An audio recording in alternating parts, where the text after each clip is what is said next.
Well, I am an admirer of Elisa's. Elisa has even worked for me, and the fact is that she is talented. What's it called? Kermit and Friends? Kermit and Friends. Kermit. But if Kermit. You're saying like not to do... Yeah, wait. I actually have watched a few hours of Kermit and Friends. How many hours have you watched, Natalie? Oh, no. Probably indulged in 8 hours. Holy. My wife and I watched Benji's ex-girlfriends or whatever's going on. We watched this crazy podcast, and I have to say, this is one of the, probably in the top 5 things I think about right now. She has a podcast, but she gets to come on the radio. It is craziness upon craziness.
Hi, everybody. Welcome to Kermit and Friends. I am Elisa.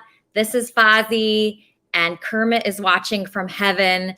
It's a special show today. It's our special Father's Day edition of Kermit and Friends. My dad is here. He's going to be performing for us. It's very exciting. Sugar, is this a good idea? Is this a bad idea? How wrong can this go? I'm excited. We're going to see what's he going to do? He's going to sing. He's a musician. My dad's a musician. A professional one? Yeah, pretty much. I mean, he's been performing fantastic. his whole life. He's been performing his whole life. He plays guitar. He sings. He has more guts than I do. He's always performing somewhere. He always finds an open mic or somewhere to perform. And I admire that. You know, I don't really do that anymore. So when he tells me that he's up to something like that, I'm always impressed. Wow. I'm so excited. Well, I want to ask some questions, but I guess I should just wait and see the performance. I want to know what kind of music it's going to be. Yeah, I was going to open it up to questions because I know people really want to talk to my dad. There's one person in particular that wants to talk to my dad. Do you know who that is? Oh my God. Okay, I'm going to make a list of people who are not allowed to talk to your dad. And first, T-Bob. Okay, and in general, there will be no discussion about any body parts of your dad. Let's just make that sort of a general rule. He can talk to Andy though. That would be awesome. Really? Yeah, I mean, you're engaged. You should probably have him talk to your dad. Your dad might have some questions. Oh yeah, no, definitely. No, Andy is awake. I can confirm that. I woke him up and he said that he was interested in meeting my dad. He was interested in talking to my dad. I don't see him here yet, but a person that I know has some questions for my dad is actually this guy. That was, hi Eric, how are you? I think Eric will be respectful though, I hope. You know, it's not every day that we get to Eric, Eric, your audio is terrible. What was that? No. If you talk to my dad today, your audio has to be perfect. Okay, your audio has to be perfect. Gotta get headphones. Gotta get headphones, people. Makes all the difference. It really does. Yeah, I had a kind of a big week. I got my vaccine. See? I'm so happy for you. Are Yeah. you magnetic now? Yeah, a sugar. You're magnetic now? Yeah, I'm like a magnet. Everyone's just drawn to me left and right. But, it actually has given me a lot of compliments. Like people, when they see my Band-Aid, which I'm not taking off, by the way, when they see my Band-Aid, they're like thrilled and happy for me. And they ask me questions. It's a really good conversation starter, the vaccine. When people see that you've been vaccinated, all of a sudden you're this great person. Very virtuous. Yeah. We're saving the world. We're helping people. People are very impressed that I went through the whole thing. But then I don't like when they ask me if it's my first vaccine or second vaccine, because then when they find out it's my first vaccine, they're not as impressed. No, the second one, yeah. But I mean, some people are fine. It's just, and some people don't feel well for a couple of days and it's not fun. But what are you going to do? I mean, what are you going to do? We got this stupid pandemic, get vaccinated. That's it. It's not that big of a deal. Has Andy got vaccinated yet? Are you kidding me? They can't catch him. I can't imagine like a scenario where he would be like vaccinated. Like he'd have to be vaccinated by free will. Yeah. He'd have actually, he's the one that inspired me to be vaccinated. Because he invited me to this, he didn't invite me. He told me he was going to a movie premiere, okay? And so I found out where it was, and I knew, he wouldn't pick me up, so I just showed up. I went to this movie premiere party, and there was like 1,000 people there. It was packed. It was really packed, and when you're sitting next to Andy, everybody comes up to you, and they start asking you questions, and they're like spitting on you. Like I had like these 20-year-old girls spitting on me to get to Andy. And I'm thinking, at this point, I'm begging for COVID. Right now, I feel like I'm begging for it. So I really, really need to get this vaccine. And then I went to Hud Isaacson, a Kermit and Friends star, the rapper Hud Isaacson. I went to his rap battle, and that was even worse. There was so many people in there, and nobody was wearing a mask at either of these places. And it is really open here, and nobody's wearing a mask, and everybody's spitting on everybody. But somebody that I was happy about spitting on me was G-Eazy. We manifested G-Eazy. I believe we've so. Been trying to manifest him for you for so long. Tell me what happened with G-Eazy. So I'm at this movie premiere. I look across the room, and there's G-Eazy, okay? I see him. He's walking in. And I say to Andy, oh, my God, it's G-Eazy. He goes, hell, who's G-Eazy? And I'm like, well, he's one of the biggest like musicians ever right now. He's really famous. He's in Rolling Stone. He has like one of the top hits. I mean, you would definitely know his music. And he goes, oh, I don't know who that is. So I go, Andy, this is what you do. You go up to G-Eazy and say, I'm your #1 fan. So Andy, he'll do anything, right? So Andy marches right up to G-Eazy, and he says to G-Eazy that he's his #1 fan. And G-Eazy takes one look at Andy, and he gives him this huge hug. And he goes, oh my gosh, you were at my first party I've ever had. And you were lit. That's what he said to G-Eazy. Or that's what he said to Andy. And he loved Andy, and he was going crazy over Andy. I actually got G-Eazy's phone number. Oh my God. Hermitarianism is the best religion ever. We can manifest anything. This is amazing. It was unbelievable because I think about the celebrities that I've heard of. I'm just not really a big fan of anybody, but G-Eazy. No, we've only talked about G-Eazy. I know. Oh, I know. My God. And he was so nice. Amazing. Sugar, he was so nice, but I would have not had a beautiful aura. Oh, he's unbelievable. So now I have his number. I don't want I have to be really smart about contacting him. I have to really think about it. But I think what I'm going to do, and something I did mention to G-Eazy, is that G-Eazy should put Andy in his next music video. And of course, I'll be there too. And I think that's a good way in because this guy, he was nice. He was gracious. I mean, he acted excited to meet us. He kept coming up to us. He said, this is the Hollywood couple if I've ever seen one. That's what G-Eazy said. Oh my God. He is 6'6" of tall, lanky style. He's like James Dean. How was he dressed? He was gorgeous. I mean, he was wearing, not really. I mean, he was just wearing all black. I'm trying to find the picture. Can you see this picture if I show it to you? Wait. No, we're gonna have to put that No, up. I gotta put it up. Renaissance painting or something. Really? Yeah. Look, that's G-Eazy. You can't see him? Oh my God! Now I can see. Yeah, I see. You know what though? I love him in those short sleeve black shirts. He does that kind of Johnny Cash thing. His style is like, I just love it. I love fashionable dudes. No, he's amazing in every way. He's amazing in every way. The guy, I mean, I didn't want to blow it. I was so excited. You know, I get so excited to meet someone. It was just so you don't surreal. Want to make him uncomfortable. I didn't want to freak him out. I didn't want to freak him out because I didn't like it when, you know, people were coming up to our table because Andy was there, you know, and they would come to our table and they would not leave. They would stay. They weren't invited. Nobody invited them there, right? And then these people, they would come to our table. They would just sit there, and then they would never leave, and it was so annoying. So I didn't want to be like that to G-Eazy. Kermit and Friends. Hey, Lisa, it's Gonzo. Hey, Gonzo. What's up? Hey, do you think you can call G-Eazy and see if he'd be interested in working with Johnny B, maybe doing like a collab or something? Okay, I could think about that. See, I really don't want to abuse G-Eazy's phone number. It's very rare that I get a phone number like that. So my top thing right now is just because I already texted G-Eazy. I texted him, it's such a pleasure to meet you. And then, I know, I think I fucked up already because I wrote such a pleasure to meet you, smiley face. And I texted him the picture of us. And then when I saved my number in G-Eazy's phone, I saved it as Elisa Jordana and Andy Dick. Right? I thought that was smart, so he'd remember me. It's a good thing it's Andy trying to find yeah. No, but like the weird thing was Andy, like, I mean, Andy does like guys, but he really wasn't too into him. It was weird. I thought that was, I mean, he has no idea who he is. That's, you know, what it comes down to. But yeah, I don't want to abuse his number. I have to really think if I was to contact him again. But what I think I'm going to do is I'm going to have Andy contact him. I think that's a smarter move. But the guy was unbelievable. He was so nice, Gonzo, and definitely exciting to meet. Well, maybe you can send him some clips of Man Cave Live and see if he'd be willing to. Gonzo, I'm not abusing my privilege of having G-Eazy's number by pushing Johnny B on him. No way. Creative types are always looking to link up with other creative types. So I think you'd be doing him a favor. So just think about it. Oh, Gonzo, you're so obsessed. It's really sick. You should be too.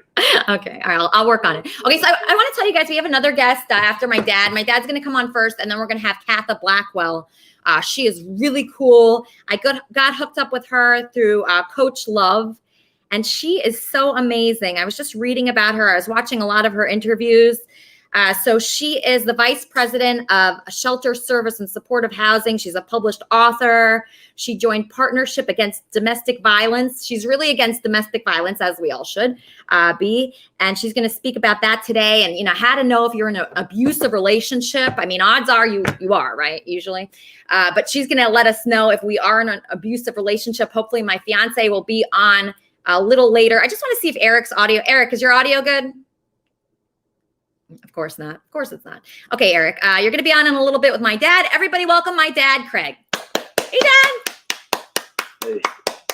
Welcome to Kermit and Friends. Great to be with my daughter on Father's Day.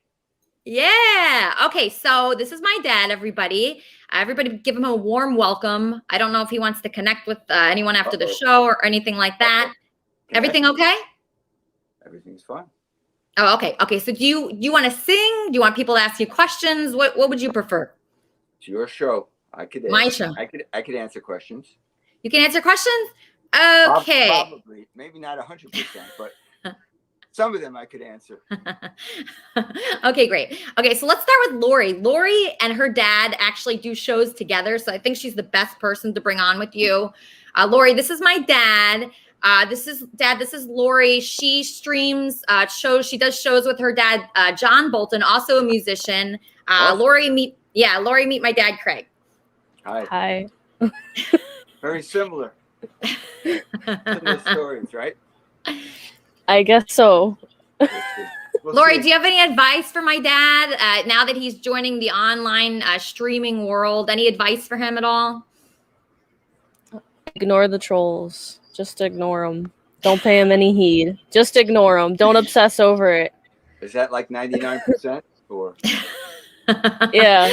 My It's dad pretty much obsesses over it. It drives me nuts. So Lori and her dad have separate shows, and they have shows that they do together. and her dad sings, and they're really close. They live together, and so Lori's pretty much an expert. So if you need any help, you could just go to her. And I want my dad to make friends here. I don't know, Dad, you're not on any like social media or anything like that, right? No, I'm zeroed out. You're zeroed out. Okay, so no Facebook, no Twitter, no. I wanted to tell Lori that you and I have done shows together. Yeah, that's true. Yeah, so my dad and I performed with Benji. We performed with Benji on a TV show. Actually, we performed on Howard TV for Howard Stern, and we performed together. Speaking of that, Benji, I want everybody to know that Benji is running the marathon this year. Okay, and everybody can contribute to Benji's marathon running if you want. He's accepting donations. He's going to be in the 2021 New York City Marathon. He's raising money for cancer research for Sloan Kettering. So anybody who donates $10 or more this weekend will receive a call from Benji.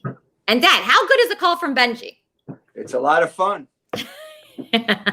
Exactly. Yeah. My dad has had so many fun dinners and lunches and walks around with Benji. He's just a joy. So if somebody is out there and they want to contribute to a good cause, I would suggest Benji's marathon running. Dad, you ready for your first song? If you're ready, I'm ready. All right. Perfect. Everybody introducing my dad, Craig. I didn't know that there was a first song, but okay.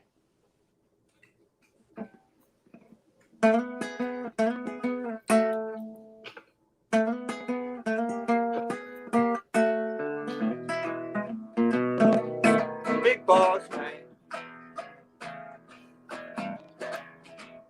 can't you hear me when I call?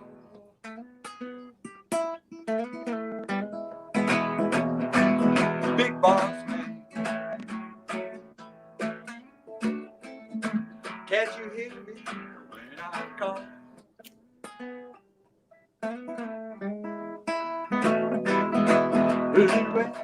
So big, you just call that just about all. You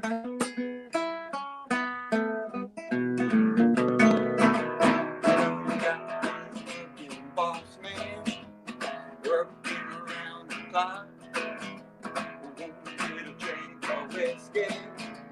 You just won't let me stop. Big boss man. Can't you hear me when I call?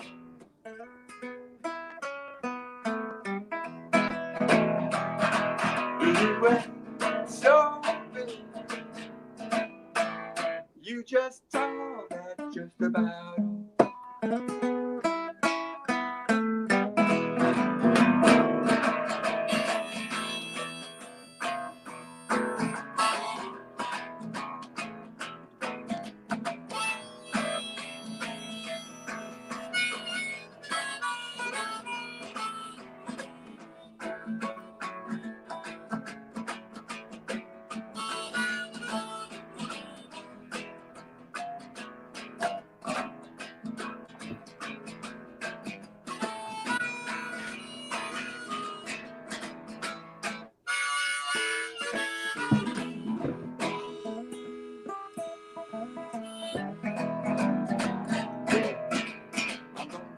Give me your boss man, one that'll treat me right.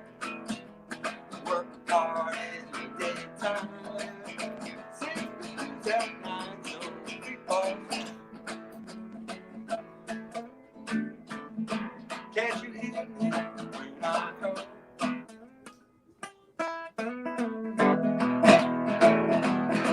We were so big, you just thought that just about all.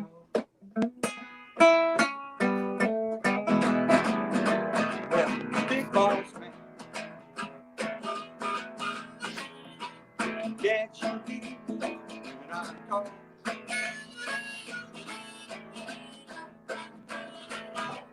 Big boss man, can't you hear me when I call?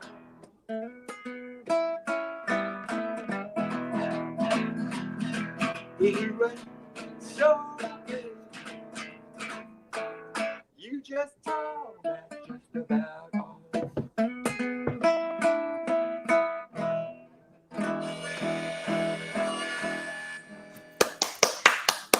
Thanks, Dad. Thanks for performing that. Do you have any other songs so I could bring you on after Katha? I think I know one other song. Okay, perfect. Okay, just sit tight. That was amazing. Everybody loved it. If you look in the chat, you had so many compliments. Did you notice What that? chat? I don't see any chat. There's a chat. I don't know how to explain it. I have to right now. Okay. I'll explain it later, but just sit tight, just relax, enjoy. Katha, this is Katha. Everybody welcome her to Kermit and Friends. Hey, Katha. Hi, hello everyone. How are you? We are good. Just celebrating this holiday and just having fun. I'm so excited that you're here. Coach Love mentioned to me a few things about you that I found very interesting. You primarily focus on abusive relationships. Is that right? Yes, that's correct. Okay. What inspired you to have that as your focus? Well, for one, I was raised up in an abusive household. And when it came to me figuring out what my purpose is in life and what I should be doing, I prayed to God and tried to figure those things out. And I was led to heal women and build shelters. And so throughout my career, that's been my main focus, is to help women focus on healing themselves, learning about healthy relationships and what that means, and recognizing the signs of an abusive relationship. Okay, so you grew up in an abusive household. You watched that firsthand. How much did that affect your life and how bad did it get? Well, it got really bad for my mom, especially.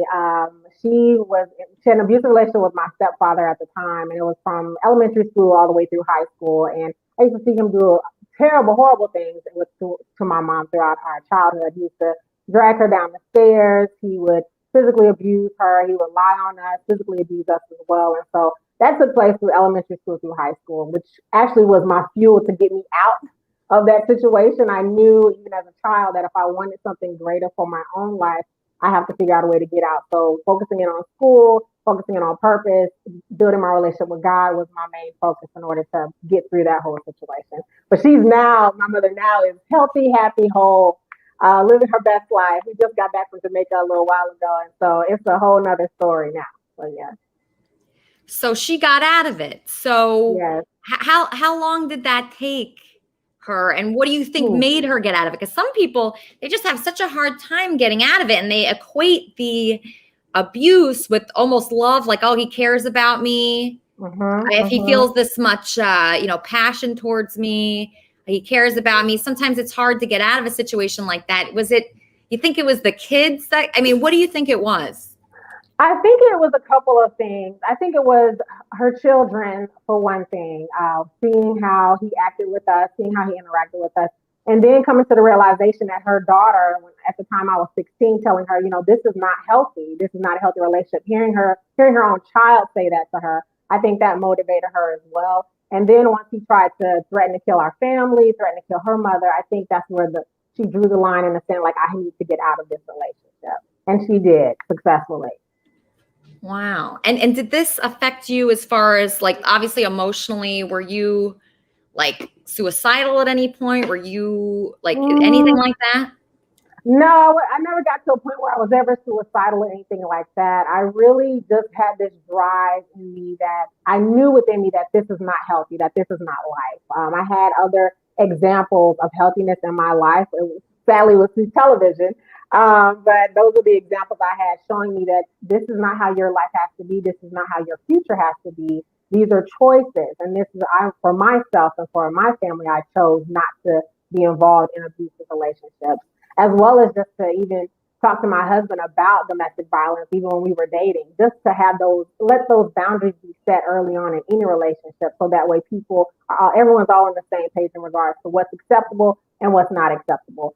And a lot of times where you have domestic violence, people don't feel like they can get free from this relationship because they may think that this is the norm. Like, oh, everyone's in a violent relationship. This is how people are living today. And that's actually, it's just not true. When you look at reality shows, or you look at even some sitcoms, we don't really see a lot of healthy relationships as we used to back in the day. I won't describe my age, but back in the day, we used to see these healthy relationships on a regular basis, but now we don't see that as often. So sometimes you'll have people who will think this is the norm, this is the way life is, and this is acceptable behavior. But in actuality, it's not cute for your significant other to text you 50 times in one day. That's not healthy. Oh, really? Not, I feel like I would love that. Oh, it's not healthy. Your significant other, if they're healthy with this relationship and their self-esteem is where it should be, they should be fine if they don't see you or if they know that you've gone somewhere and they don't see you come back at a particular time. It shouldn't be that they're texting every moment of every day trying to figure out what you're doing, who you're with, what you're wearing. That's not healthy. Healthy relationships represent someone being confident in you, confident in themselves, and not feeling like they need to control you. Yeah. Well, okay. So it's sometimes I'm confused about that because I mean, I have a fiance right now and he goes missing for days at a time. So I have the opposite problem, Katha. Oh no. Well, that's a whole nother world right there. Yeah. If he's missing, well, we definitely want to find him. Yeah. But I think he's actually like missing that, right now. Right. Texting during those situations is definitely valid. But if your significant other says, hey, I'm going out with my friends and we're going to go do X, Y, and Z, there's no reason to start texting someone, finding out, well, who are you talking to? What did you eat? What are you drinking? What's happening now? No. Allow that significant other to have that time with their friends and family and whoever they may be with. There's no need to control that situation. Hi. So this is Bob. I think you have a fan here in Bob already. Bob, you wanted to speak with Katha? Yeah, I just wanted to ask her a couple of questions and kind of give a comment, maybe if I could, because that sounds like the ultimate of an abusive situation. Now, I met a lot of women that pretend to have been abused when actually they were the ones that caused the separation. But let's face it, real abuse does exist. And when I heard your story, it just kind of hit home because one time I had to go over and stop a guy from hitting on his wife and call the police on him. And it was so bad. And I just want to tell you that, yeah, you got a fan right here because, I mean, you overcame that and you left that situation. You got out of there. Oh, absolutely. Absolutely. And thank you so much for stepping in when you saw that situation happening with a neighbor or friend. That's good that you actually stepped in to do something. There's so many times that we will hear domestic violence is in our neighborhoods right now. It's people at the grocery store that we see. It's, we go to those different parties. We interact with people who are truly in an abusive relationship. And sometimes we'll just turn a deaf ear. We won't say anything. But the fact that you actually took the time to step in and say something and do something probably meant the world to that one person who you helped. So definitely, we appreciate you. I definitely appreciate you coming from the domestic violence world of social workers who try to help those survivors get out. Thank you so much for stepping up and doing something. Wow, Bob. And Bob, your audio is so good today. You're like a professional. Yeah, I'm doing on my phone today, and because my RAM on my PC, I'm waiting for my new RAM to get here so I can put it in my PC, and then that won't be a problem no more. But yeah, anytime, I tell you, the biggest problem I see in society is when you run into a neighborhood or really a town or area where the guys are all wanting to be, gangster and badass and all that. That's where you see a lot more abuse of women. And I think in our society, we need to push for the opposite. Don't push hate, push love. You know what I mean? Kind of thing. Don't abuse your women. Treat them with respect. Build your family. Don't tear it down. Absolutely. Wow, that really that's a good point. That really starts with our youth and our teenagers. Like, for example, when it comes to domestic violence, it doesn't just start when people become adults. There's teenagers out there that are in abusive relationships right now and don't even recognize it because they may think it's cute that their boyfriend just shows up at the same party they're at saying, oh, I didn't realize you were going to be here, when in actuality he's been following her all night. Or that when they got into that last argument, he may have shoved her or pushed her when they were arguing. And teenagers may think, oh, this is normal. We were just arguing. It's like, no, this is not acceptable behavior. This is not healthy. And so it takes a village to really get the message out that this is not acceptable, that when it comes to your significant other calling you names, that's called verbal abuse. That's not acceptable. Yelling and screaming during an argument. No, we can have difference of opinion without screaming and yelling at each other. That's what a healthy relationship is. It should not be where we're demeaning each other. That's called verbal abuse. or even if it gets to a point where it's physical abuse, where you're pushing someone or slapping or kicking or threatening each other with weapons, that is physical abuse, or someone's hindering you from getting the security and safety that you need. That's abusive. And even when it comes to emotional abuse, where they're manipulating conversations or they're getting you to think that your family and friends aren't good enough for you or you shouldn't be around that person, that's a form of emotional abuse. And so things of that nature, as well as, lastly but not least, financial abuse, when it comes to someone trying to control all the money within the household. That's a form of financial abuse. We're all adults here, and even if some people budget better than others, there should be a level of mutual respect and agreement when it comes to the finances of the household. So are you coaching people on this? How can you help people? Because if someone in the audience is being financially abused or emotionally abused, how do they reach out to you? What can they do? They can definitely reach out to our crisis line. Our crisis line number is 404-873-1766. We have support groups in the community. We also can connect them to resources in their local area. There's an array of resources that are available. And we also have an ally support group. So if you are someone who knows a family or friend who is in need of gaining more information, or if you want to just learn more about what do you do if you have someone in your life who is dealing with domestic violence, we have an ally support group. And that same number you can call, which is 404-873-1766 for that support. 404-803. 404-873-1766. 1766. Okay, so that's if you're in an abusive relationship and you need help, call that number.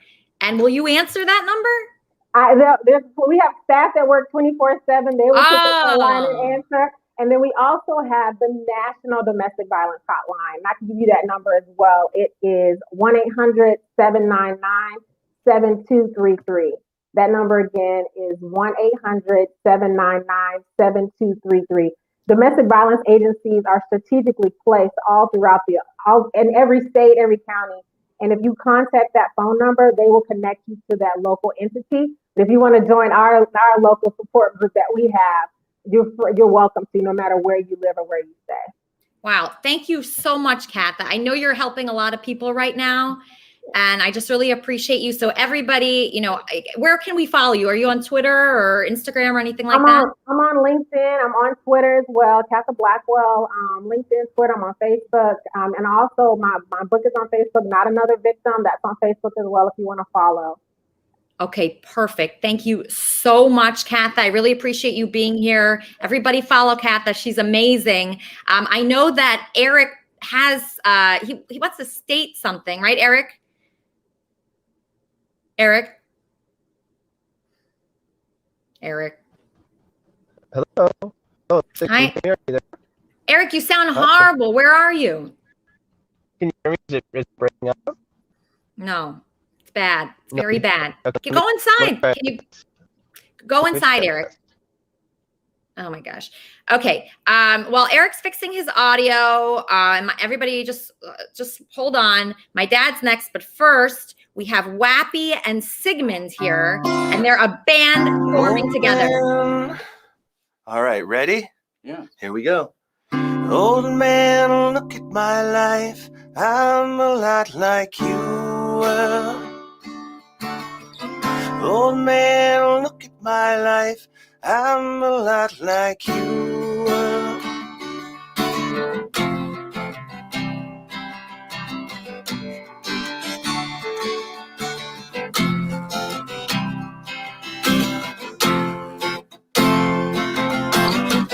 Old man, look at my life. 24 and there's so much more. Live alone in a paradise.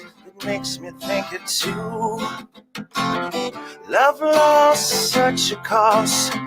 Give me things that don't get lost, like a coin that won't get tossed, rolling home to you.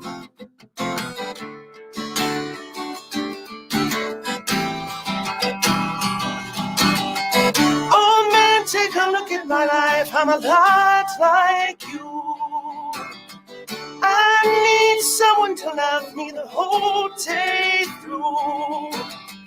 Oh, one look in my eyes and you can tell that's true.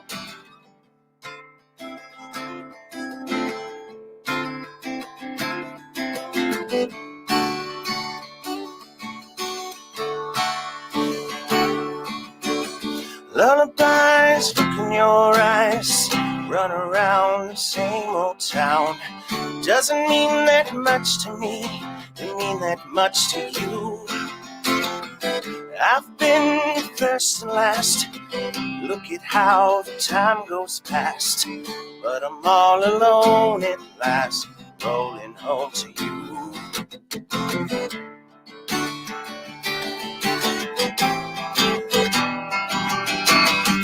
Oh man, take a look at my life. I'm a lot like you. I need someone to love me the whole day through. Oh, look in my eyes and you can tell that's true. Thank you. That's it. Absolutely wonderful. You guys are a great band together. Thank you. Thanks. Wow, Sigmund, you must be thrilled to hook up with Wappy. Thrilled. Yeah. You guys it's really were- great. Music's a real gift. It's good to, I've known Sigmund for years, and, it's great to do music with him. It's fun. Yeah, he's quite the guy. Sigmund, you okay back there? Yeah, I'm trying to be talkative like usual. I'm so well trained here now. I might not. What did I say? It's Sigmund the know-it-all speaks nothing or something like that. Okay, yeah, it's been, like I said last time, we've been together for 6 months doing this. Once a month, I come up here to a studio, and it's just really blooming and blossoming right now because we've been practicing and writing all this new material. In fact, this spaceship thing we just did last night. Yes, we did a skit. But this is different because on my closing day, like I have to get going in a few hours.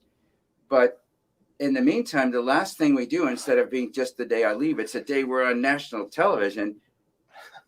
I mean, that kind of changes the dynamic. This is a really big day for us. That's true. It's a great day, beautiful day. We had a great night, did a lot of production work, released another, you can check it out on our SoundCloud, skit and a single. We did Ascension Chant 2, Love Like Water. Yeah. You can, soundcloud.com, Wappy and Sigmund. And we got some other stuff on the way. High production. Yeah, it is. Like we spent a lot. Blues and Electric Light Orchestra. When you think about the complexity of da da da da da da da da da da da. So this guy's got 3 of our voices. He's got the tambourine we just bought. That's right. And also he goes and says, "Okay, now I'm going to add in some trumpet." And he's layering on like Prince. He's the new Prince. He's layering on all these things. Can we play it on the show? Can you? If we could link it in the chat, and if she wants to play it later or not even now, yeah, I could do it. Okay, all right. I'm going to just put you guys on hold for a second. I'm getting a call. Kermit and Friends. Hey, Lisa, it's Gonzo. Hey, Gonzo. I had a question for Wappy and Sigmund. I'm kind of stating the obvious here, but it's clear that Wappy is the talent, and Sigmund didn't do anything in that song. And last time he didn't sing at all. I just want to know what Sigmund's role is in this duet. Wait, I want to hear what Gonzo's saying. So, wait, what are you saying, Gonzo? No, I'm saying it's quite obvious that Wappy is the star, and Sigmund isn't really holding his, he's not holding up his end of the bargain. He's just sitting there, and he's not. And then like last week, he didn't even perform, and Wappy blew us out of the water with that Sublime cover. Today, he did another. He did an amazing cover again, and then I just want to know what Sigmund's role in all this is. Okay, all right, that's a fair question. Well, Sigmund, to understand Sigmund's role, you gotta he's more. Well, you gotta listen to our earlier work. We do a lot of spoken word stuff that goes over the music, and Sigmund is a writer. He has books. He sells books. He's got his mental cookbook. You can check that out, and it's available online. Sigmund Twain's Mental Cookbook. but that's not really part of the band that cookbook. No, but he's getting more into the singing and stuff. But if you listen to some of the skits we do acting and stuff too. So but he is a part of the music. He's just he's a different kind of element. It's more of a spoken word element. I'm getting a call. Yes, Kermit and Friends. How can I help you? Would it be possible for Wappy to sing some of Sigmund's recipes from the cookbook? That's a good question. Yeah, I was wondering thank you, Gonzo. I was wondering, what the cookbook had to do with the band, but that's a side project. So, Sigmund, are you pulling your weight in this band? What do you think? Yeah, you're not noticing me that much because he wanted to keep me farther from the microphone because I sing so loud to balance everything out. Yeah. And basically, I blend in with him. You couldn't tell, but I was singing. He told me don't sing too loud because he didn't want to drown him out. The plan was, Yeah. and what we did was I just for him blended to in with sing. You didn't even notice me, right? That's right. He was supposed to blend in on the chorus. That was his job today. And I did it. And we put that together last night. Yeah. So we picked a song last night. We said we practice it several times, right? Maybe 20 times even. Yeah.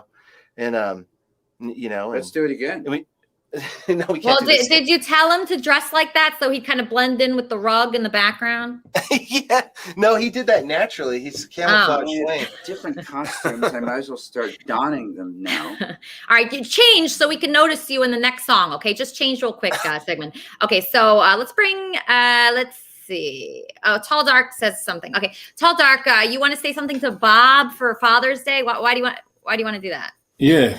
Okay, go ahead. Yeah. Hey, T-Boob. Were you ordered to pay for your twin brother's child support? Whoa! Where did that come from? What the fuck is that? And are you collaborating with some other social media site to bring down KAF? No, I'm not doing that. What's he talking about, Bob? I don't know what he's talking about, but I got an idea. You got Corey over there, right? And I'm trying to get Corey over there with the Trumps Bob Butthole Challenge, but he's too scared to do it because his butthole flowed the fuck out. And the reality is, I'm not collaborating with anybody against anything having to do with KAF. That is I don't even know where that comes from. Now, as far as me having a twin brother who took responsibility for my child, what happened with that, since you really want to know, that did happen. I do have a twin brother. I was switched at birth. We're identical twins. I did get a woman pregnant in Arkansas, and when she come looking for me, she found him. And her family took him to court. And I didn't know any of this was going on. I didn't even know she had a baby. And next thing I know, the court ordered him as the father because he's like, I think it was 96% he could be the father. I would have been 100%. No, it's 99.9. I know because I did it to my ex-wife. Frank, I'm trying to talk on the show. Dude, I got to leave and go somewhere else. It's my buddy here. All right. Anyway, so the thing is, what happened was them two ended up getting married before I ever found out anything. So, yeah, I've seen him, and I'm still in contact with him, and there's no problem there. I just want to ask Tall Dark and a handful, where are you getting your information from that T-Bob's trying to take down the show? I've been watching his old videos with about Dinesh D'Souza and other people, and I just heard, just some things that I've heard. Okay. Well, that sounds good. Okay, so keep up on Bob. Just watch him, so that way we know what he's up to, because it's very windy, Bob. It sounds like he's up to no good right now. All right, so let's go back to my dad, Craig. Okay, so Dad, what did you think of Wappy and Sigmund? Any thoughts? It's always great to follow Neil Young. But what did you think about what Gonzo said about Sigmund? In a band, it's hard to all be equal members, right? It's hard for everybody to have an equal part in it, especially, if there's multiple people. The answer is some of us are Simons, others are Garfunkels. That's the way it works. Okay, all right. Okay, so you ready for your next song, Dad? I didn't have to be so afraid of the questions. At least I was. Do you want another question? I could take a question. All right, let's bring on John Bolton, another dad. John Bolton, you're on with my dad. Hey, I want to say Happy Father's Day to you, Pops. Right back at you. Pops. And you can tell she's your daughter. She looks just like you. Yeah, I see the resemblance. Great picking earlier. I really enjoyed that. And of course, I got my star with me celebrating Father's Day as my grandson. Yeah. So this is Team Austin. You've seen him, EJ. Of course, hey Austin. It's my boy. He's always watching the show, always giving positive thumbs up. But I just want to say Happy Father's Day to another father out there, and to everybody else out there that are fathers. Right back at you. And I'm going to listen to you singing. I got one queued up. Whenever you do that, I sent you to check your phone messages. Oh boy. Okay, so you'll be next. Okay, so John Bolton will be next, but first my dad. Everybody wants to sing today. Isn't that cool? All right, so we have John Bolton next, and then I want to talk to Charmin and Coach Love, and I wanted you to meet Andy today. In fact, I know, it'd be perfect. Okay, so let me try to get him. What are you playing next, Dad? Another old song. All right, perfect. All right.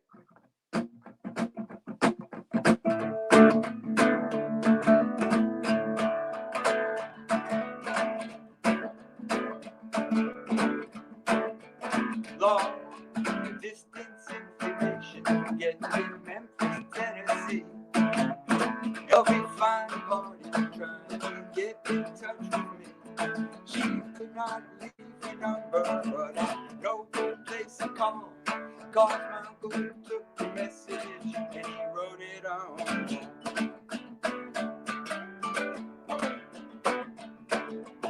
Every information, get in touch with my Marie. She's the only one who phoned me here from Memphis, Tennessee. Her home is on the south side, high upon the ridge, just a half a mile from the Mississippi.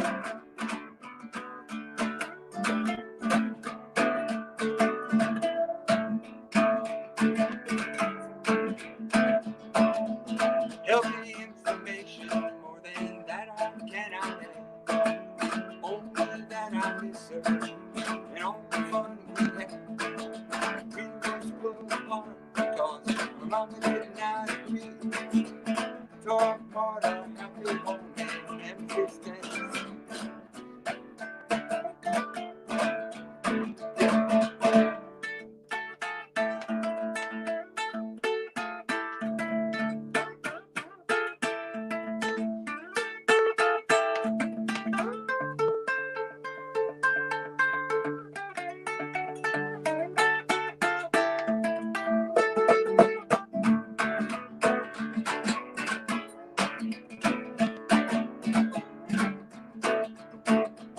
Last time I saw her, she was waving me goodbye. With her long drops on her cheek, a trickle from her eye. Marie is only 6 years old. Information try to put me through Marie and Kristen.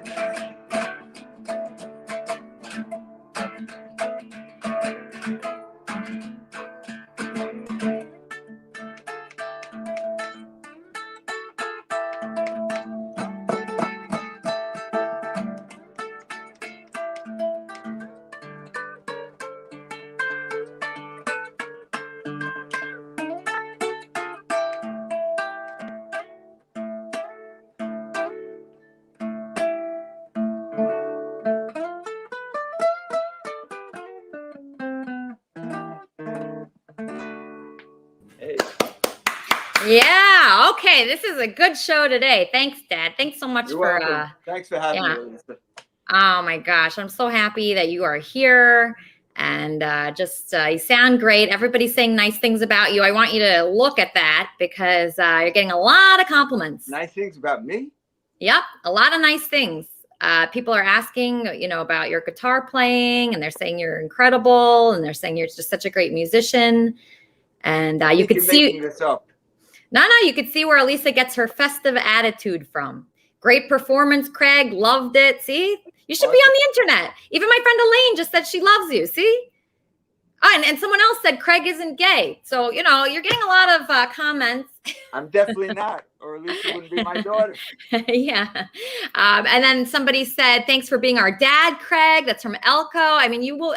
Sugar loved it. Everybody loved it. Everybody's a fan of you. So, I'm gonna have some nice people talk to you actually, because I just want you to enjoy this. It would be good if you joined the community. I'm an isolationist. Oh, you are? Yeah, you don't like communities? Yeah, I guess not. Not everybody does. I do, but I'm here in my basement, and that's yeah. I guess it's not for everybody. I try to get everybody involved, but are you enjoying the show so far? What is your opinion of it so far today? I think it's a better show than you could see on TV. All right. Now we're talking. But, I am really disappointed. I wanted you to meet Andy so bad. And I knew he was not, you just can't rely on him. But that's okay. When I'm out to visit. Yeah. We could just show up because I know his code to get in. So even if he's sleeping, we can get in there. I don't want to see him snoring. What? I don't want to see him snoring. No, that's how you got to catch him. That's the best way to catch him. Snoring? Yeah. Yeah, that's how people end up meeting up with him, because all these people have his code. Everyone has his code, and then he doesn't have a door. So what's his PIN number? Everyone has it. It's like world knowledge at this point. So people just go in there and they he doesn't have a door, so they can just walk right in. No door? Yeah, no door. I'm gonna try one more thing with him because he has several roommates. And because I really was looking forward to introducing you. So I'm going to try that. I don't have any hope. There's no hope really, but I'm going to try. But anyway, is there anything you want to say to the other dads out there, Dad? Like anything, happy Father's Day or a nice little message? I wish you as joyful as a child as I have with Elisa. Oh, that was really nice. All right. Thank you so much, Dad. I'm going to try to get Andy. I have no hope, and my expectations are low, but everybody just enjoy this video. I will. What up, Andy? What up, Andy? Smile. What's going on, Andy? What's going on? Andy Shia LaBeouf. Excuse me. Andy Shia LaBeouf. Hey, Andy. What up, Andy? Kanye West knocked these shits. Dude, you and Kanye West can get knocked out the fuck away, bitch. Where's the fucking car? What kind of car is it? What kind of car? We got an Uber Black car. You and Kanye fucked them both, bitch. we got like a golf car, a Toyota Prius. Come in here. So what's up, Andy?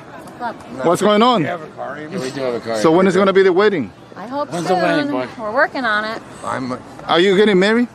You're not going to talk about this? Wet feet. What? Cold feet? Cold. Wet Well, feet. they're actually Yeah.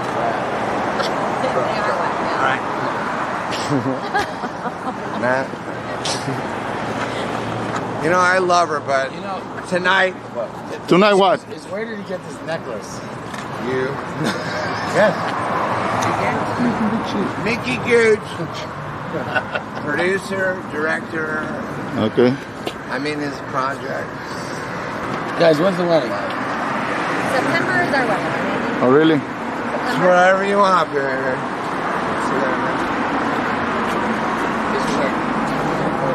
Who's driving? Who's driving? Who's driving? We're almost home, actually. Who's driving tonight? Who's driving? None of us. None? Okay. We're walking. We're walking. Okay. We're walking with you.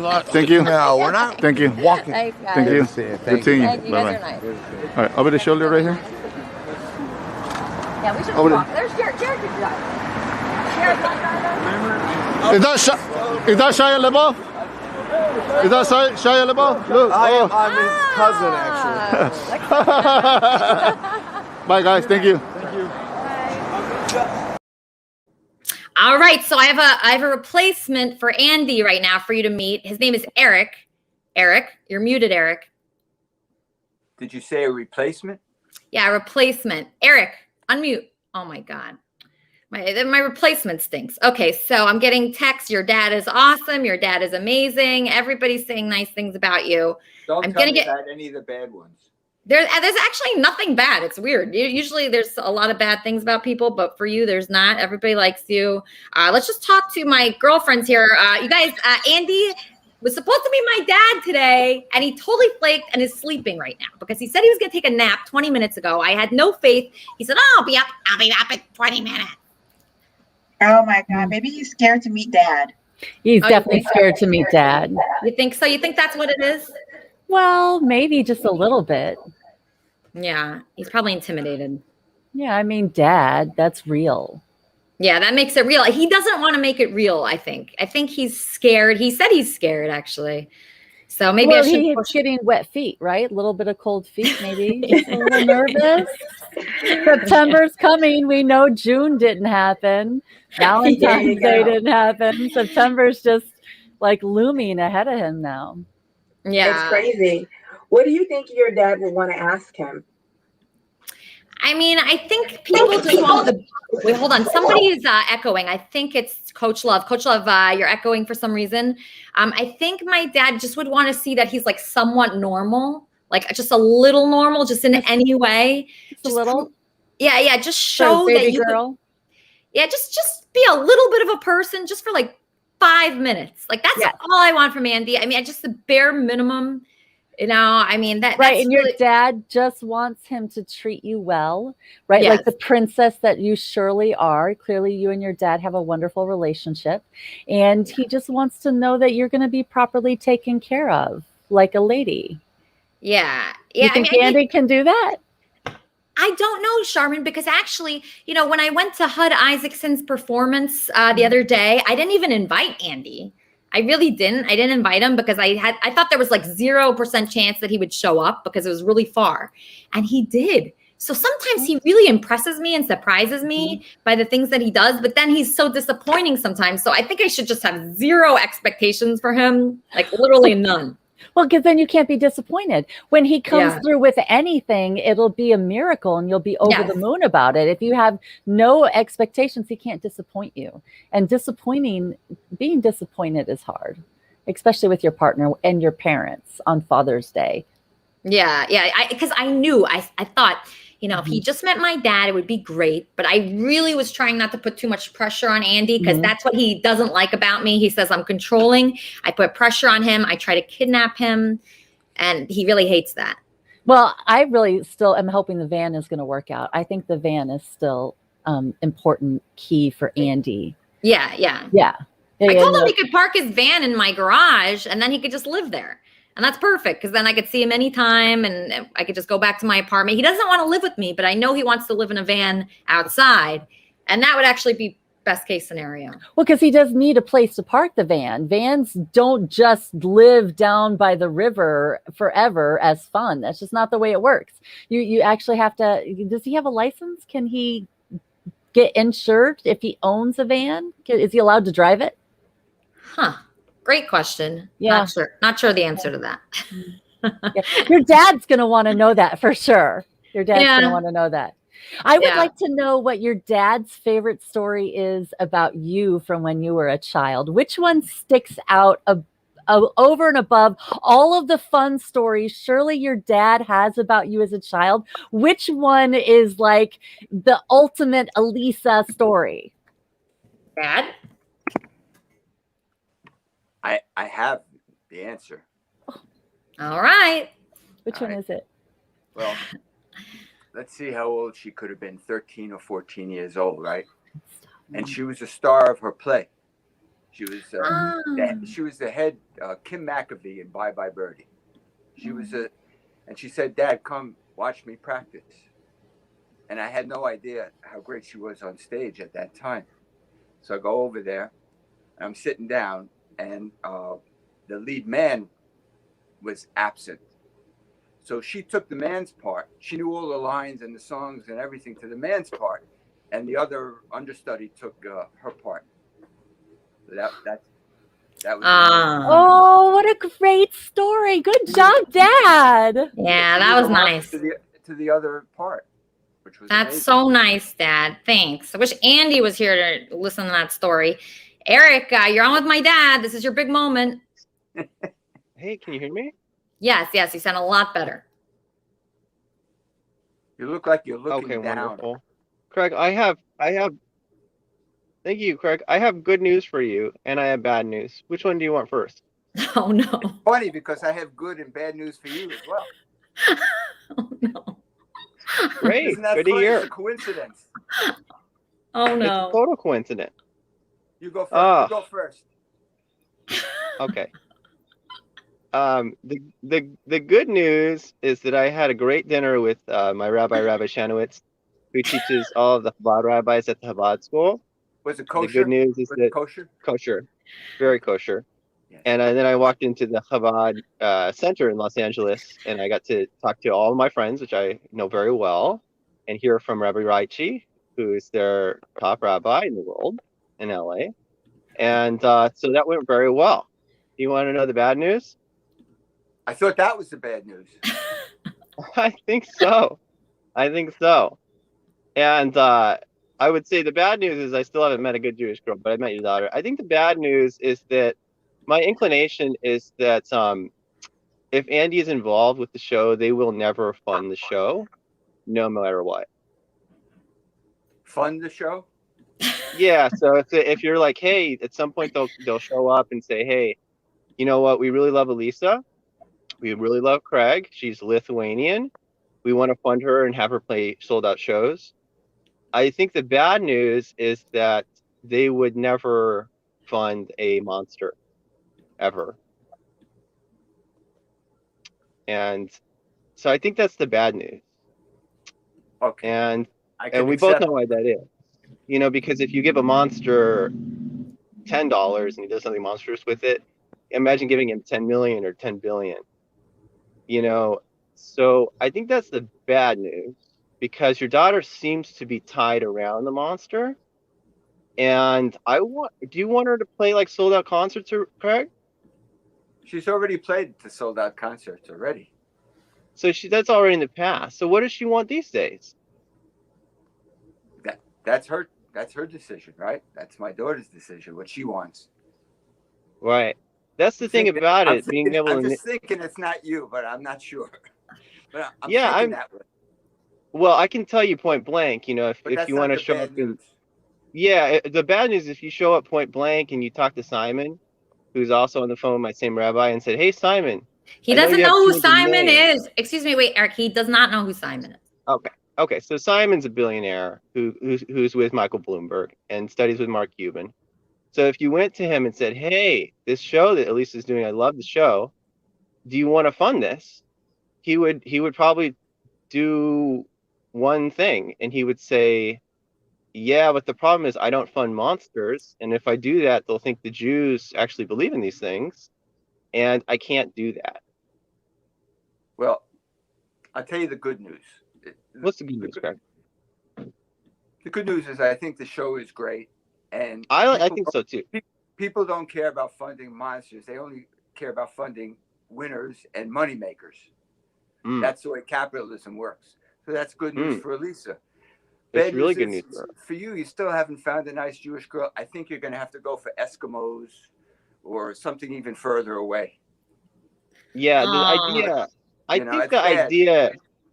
Actually, Dad, Eric is a really nice guy. He is. He's so Are you he's in gold? so Are you yeah. in gold? Is that it? You're in Yeah, gold. tell my dad about your gold sales. My gold sales? Yeah, how great you are on the phone. Oh God, I'm in insurance sales these days. You know, Now he's Craig. selling insurance. You know, which is kind of like gold sales. You know, but because gold is like an insurance policy on an IRA. They back it with gold and insure it up to $1 billion in case the market crashes. But so yeah, I mean, I have a good career in insurance right now, and I'm actually on my way to visit my family right now. I'm going to go see my grandma Barbara, Very and good. I got flowers for your daughter, and the flowers are right here, just Let in me see case. those flowers. Let me see the flowers. Look at these flowers. They're potted roses, and they're the same flowers I got from my rabbi's wife. Her name is Eva. And you like those flowers, Craig? It looks a little meager to me, but I'm not sure. I looked at it. It looked a little thin. Yeah, they're kind of thin. There's not a whole lot of substance to them, It but I looks thought like- it was a thought to count. My landlord, her name is Anita. I was talking to her, and she said giving someone flowers for dinner is always a good thing. And then she told me kind of quietly, like, by the way, Larry, my other landlord, Larry, he works for the ecology department for the government.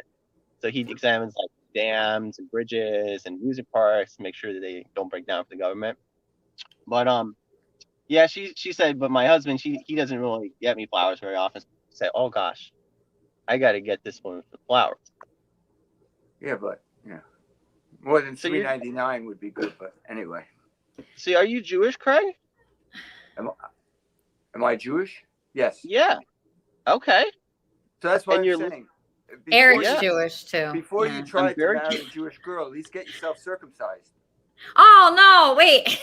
Huh? All right, Hey, everybody. I'm circumcised, and your daughter knows that very well. No, Craig, by I the way. don't. No, I don't, Eric. I really I know don't. you I can tell she don't. doesn't. I can tell she doesn't. No, we know Eric. she does. We know Eric. They shouldn't have cut the whole thing off then. Oh my God. This is too much. Okay. Let's see. I don't even know who to go to after that. Okay. So this is Eric. I used to work with him. He's a nice guy. Is he the guy with the head cutting off the head? Guy? Yeah. He's the one that wanted to cut off my head. A Yeah. nice guy, really. Well, I don't think he meant it when he said that he wanted to cut off my head. Oh, I know what we could do. We could go to a song. Let's just do that. All the flops. Let's go. Let's go to a nice song. Just take a little break. Everybody relax. My No cutting off my place is not a home. It don't make no difference, but I have found that I need a place to stay. I never listen what my landlord man says. You should have seen all the flops in my house. We were jumping on walls and kicking ceilings. Nowadays, people listen to me when I say, get out. Hold me, but don't let go. It don't make no difference how she don't know. And I need a place to stay. I never listen what my landlord man says. You should have seen all the flops in my house. We were jumping on walls and kicking ceilings. Nowadays, people listen to me when I say, get out. All right. And that was a Get Out by Sublime. It was a rendition there. You guys are making a lot of fans today. A lot of people Thank you. are really, really impressed with this band. It's really great. And everyone is asking the same question. Sigmund, Yes. what's going on with you? Well, do you want me to be Why your don't you- lawyer yeah. for this? Hold one? on. We're getting a call. Hold on. Okay. Kermit and Friends, how can I help you? Yeah, this is Gonzo again. Well, I just want to know what Sigmund's role is again. I'm even more confused. Play the rest of our albums. He did less. 7 albums. I'm He- equally part of all 7 albums. I'm not doing anything in this song but- right here. But Sigmund, This is a showcase for Wappy today and last week. but Sigmund, you changed your shirt. Are you a Yeah. model? Maybe you're a model in the band. Do you like? Well, yes, of course. I'm a Okay. male model. Are you a male model? Okay. So that makes it more clear because I thought this was like a band, but it's not a band at all. It's Wappy featuring the And his model guitar. Sigmund. Yeah, Wappy Right? and Nelly. Well, we have our musical project, and Yeah. you have to check it out. It's Okay. like, have you ever heard of like Jim Morrison's American Prayer? It's like you have to check it out. It's like an album that the Doors put together after Jim Morrison died. He recorded a lot of a cappella of him reading poetry. Mm-hmm. So we do something similar. Like that was really inspiring for the project we have. And lately we've been doing more musical stuff where we sing harmonies. And our latest. Where are those? Where are those harmonies? I didn't hear. Yeah, it's soundcloud.com Wappy and Sigmund. The Love Like / Water. I just sent it yeah, to Love you. Like Water. He Okay, sent me I'm- the link Play to it. that. Okay, I'm gonna post that. Hold on. Kermit and Friends. I think I figured out why that lady left Sigmund. It's because he's not pulling his weight in the band. She probably just didn't want to tell him that. So I think we figured out the mystery. So Sigmund devotes more time to this band. Yeah. Obviously, you're doing all the. Don't give up. Don't give up on her.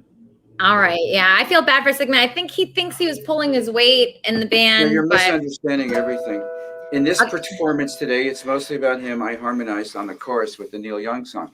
But we've already recorded 5 albums, and I'm an equal part. He does the composition of the music and then composes and sings the choruses, and then I write most of the lyrics for the verses. But did Wappy tell you? I think I heard earlier that Wappy actually told you to sit far away from the mic. Is that true? I sing too loud. Well, because he has a tendency to like want to sing a little louder than he should for certain parts. So I'm training him. I'm like his music teacher and stuff as well. But Wappy, we couldn't hear him at all. No, you could. Oh, interesting.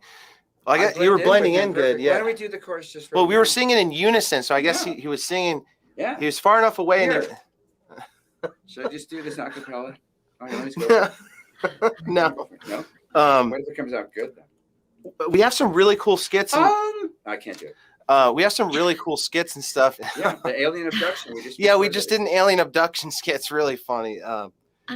There's some humor in there. It's a bit cartoonish, you know.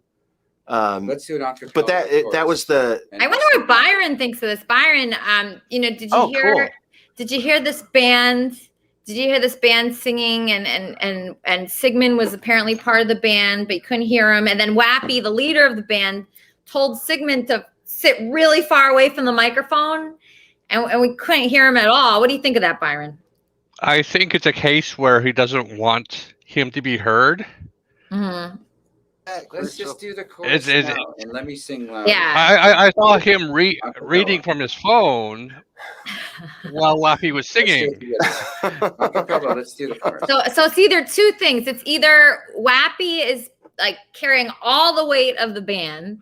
It's either that, and maybe Sigmund doesn't want to sing, or maybe Sigmund does want to sing, but they're making him sit so far nobody can hear him. Kermit and Friends, how can I help you? Hey, so I got to hear a dad joke on Father's Day. Okay. All right. I'm going to bring my dad up. He has lots of dad jokes. I don't know if he wants to tell any, but I'll ask him. Thanks, Erica. Thank you. There we go. You're so sweet. Thank you. Oh my gosh. Erica's so nice. Dad.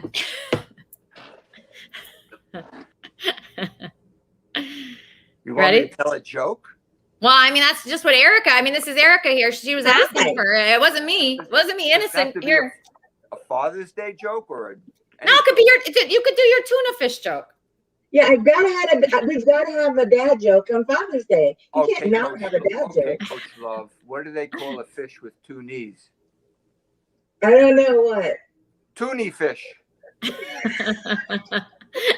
Perfect. Perfect. That is it. Yes, I'm cheering for you. That's awesome. What kind of tea is hard to swallow? What? Reality. Isn't that the truth? I like it. I like it. I like it. Okay, here's my best dad joke. This is my best one. I'm going to give it to you. Why did the little girl get mad at the baker? Why? Because he beat the eggs and whipped the cream. I love dad jokes. This is a great celebration. This is so much fun. Thank you, Erica. Let's see. I think, I'm getting another call. I think I know what this is going to be about. Kermit and Friends. I have a dad joke. Uh-oh. It's Gonzo. What? Who's most likely to have a dead woman buried in their backyard? Who? Sigmund. Oh, God. Not Eric? Okay. I think it's Eric. I know. I think that joke was that was a mistake. Projection. That was projection. No, that was Gonzo. That's a different weirdo. Oh, is that the other guy? No, it's not the other guy. Oh, we have another dad that's going to sing for us.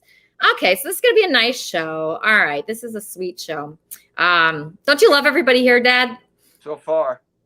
So far, so good, right? It's almost ending. Actually, it's going to end because I am going to lunch, not with Andy, but with a couple friends. What so are it's you going to eating? Well, actually, you would love the place. It's called Nate and Al's. It's like a deli. It's like a Jewish deli.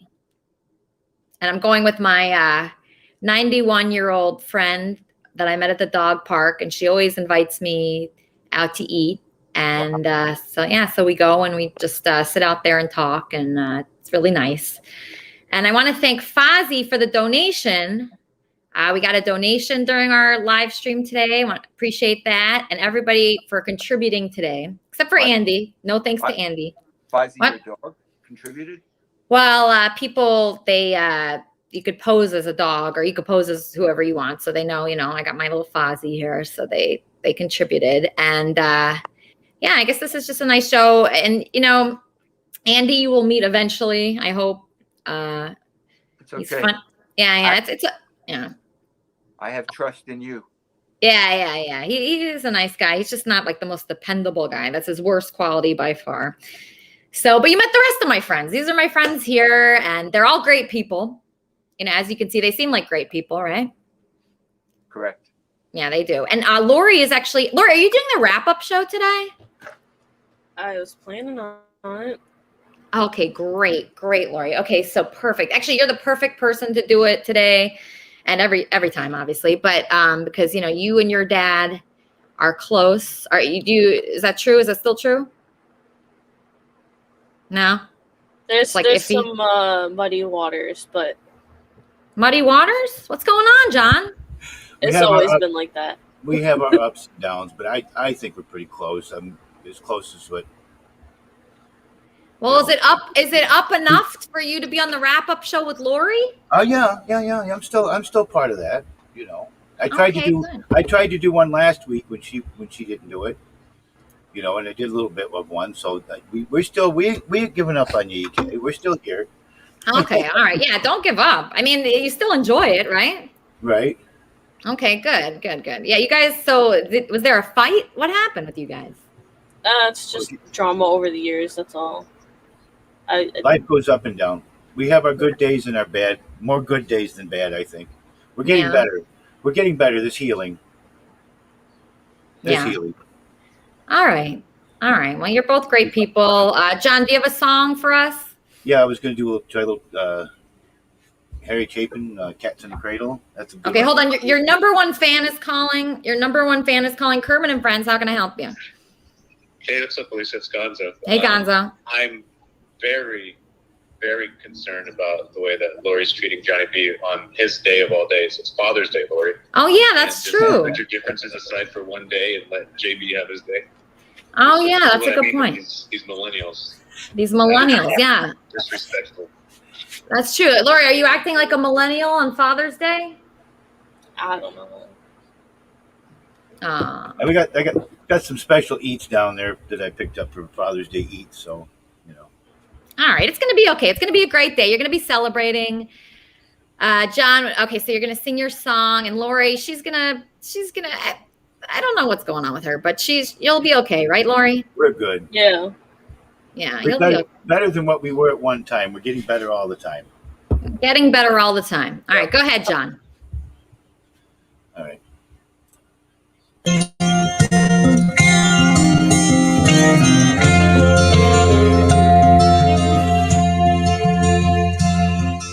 A child arrived just the other day. Came in the world in the usual way, but there were planes to catch and bills to pay. He learned to walk while I was away. He was talking before I knew it. As he grew, he said, I'm gonna be like you. Yeah, I'm gonna be like you. And the cat's in the cradle and the silver spoon. A little boy blue and a man in the moon. Oh, when you're coming home, Dad, I don't know when.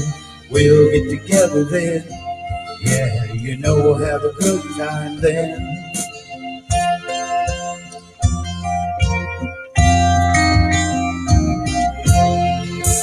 My son turned in just the other day. Said, thanks for the ball, come on, let's play. Teach me to throw. Said, do none today. I do.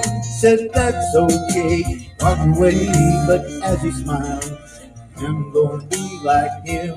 Yeah, I'm gonna be like him. And the cat's in the cradle and the silver spoon. A little boy blue and the man in the moon. When you're coming home, Dad, I don't know when. We'll get together then. Yeah, we'll have a good time then. Dad. Look who's here. Well, he came from college just the other day. So much like a man, I just had to say that I'm proud of you. Could you sit for a while? He shook his head and he said with a smile, what I really like, Dad, Andy, turn your camera. the car key. See you later. Can I have that please? Andy, the cat's in the cradle and the silver spoon. A little boy blue and the man in the moon. When you're coming home, son, I don't know when. We'll get together then.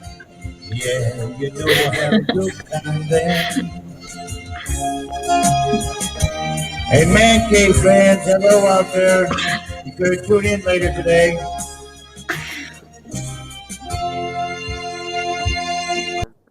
Andy, this is my dad.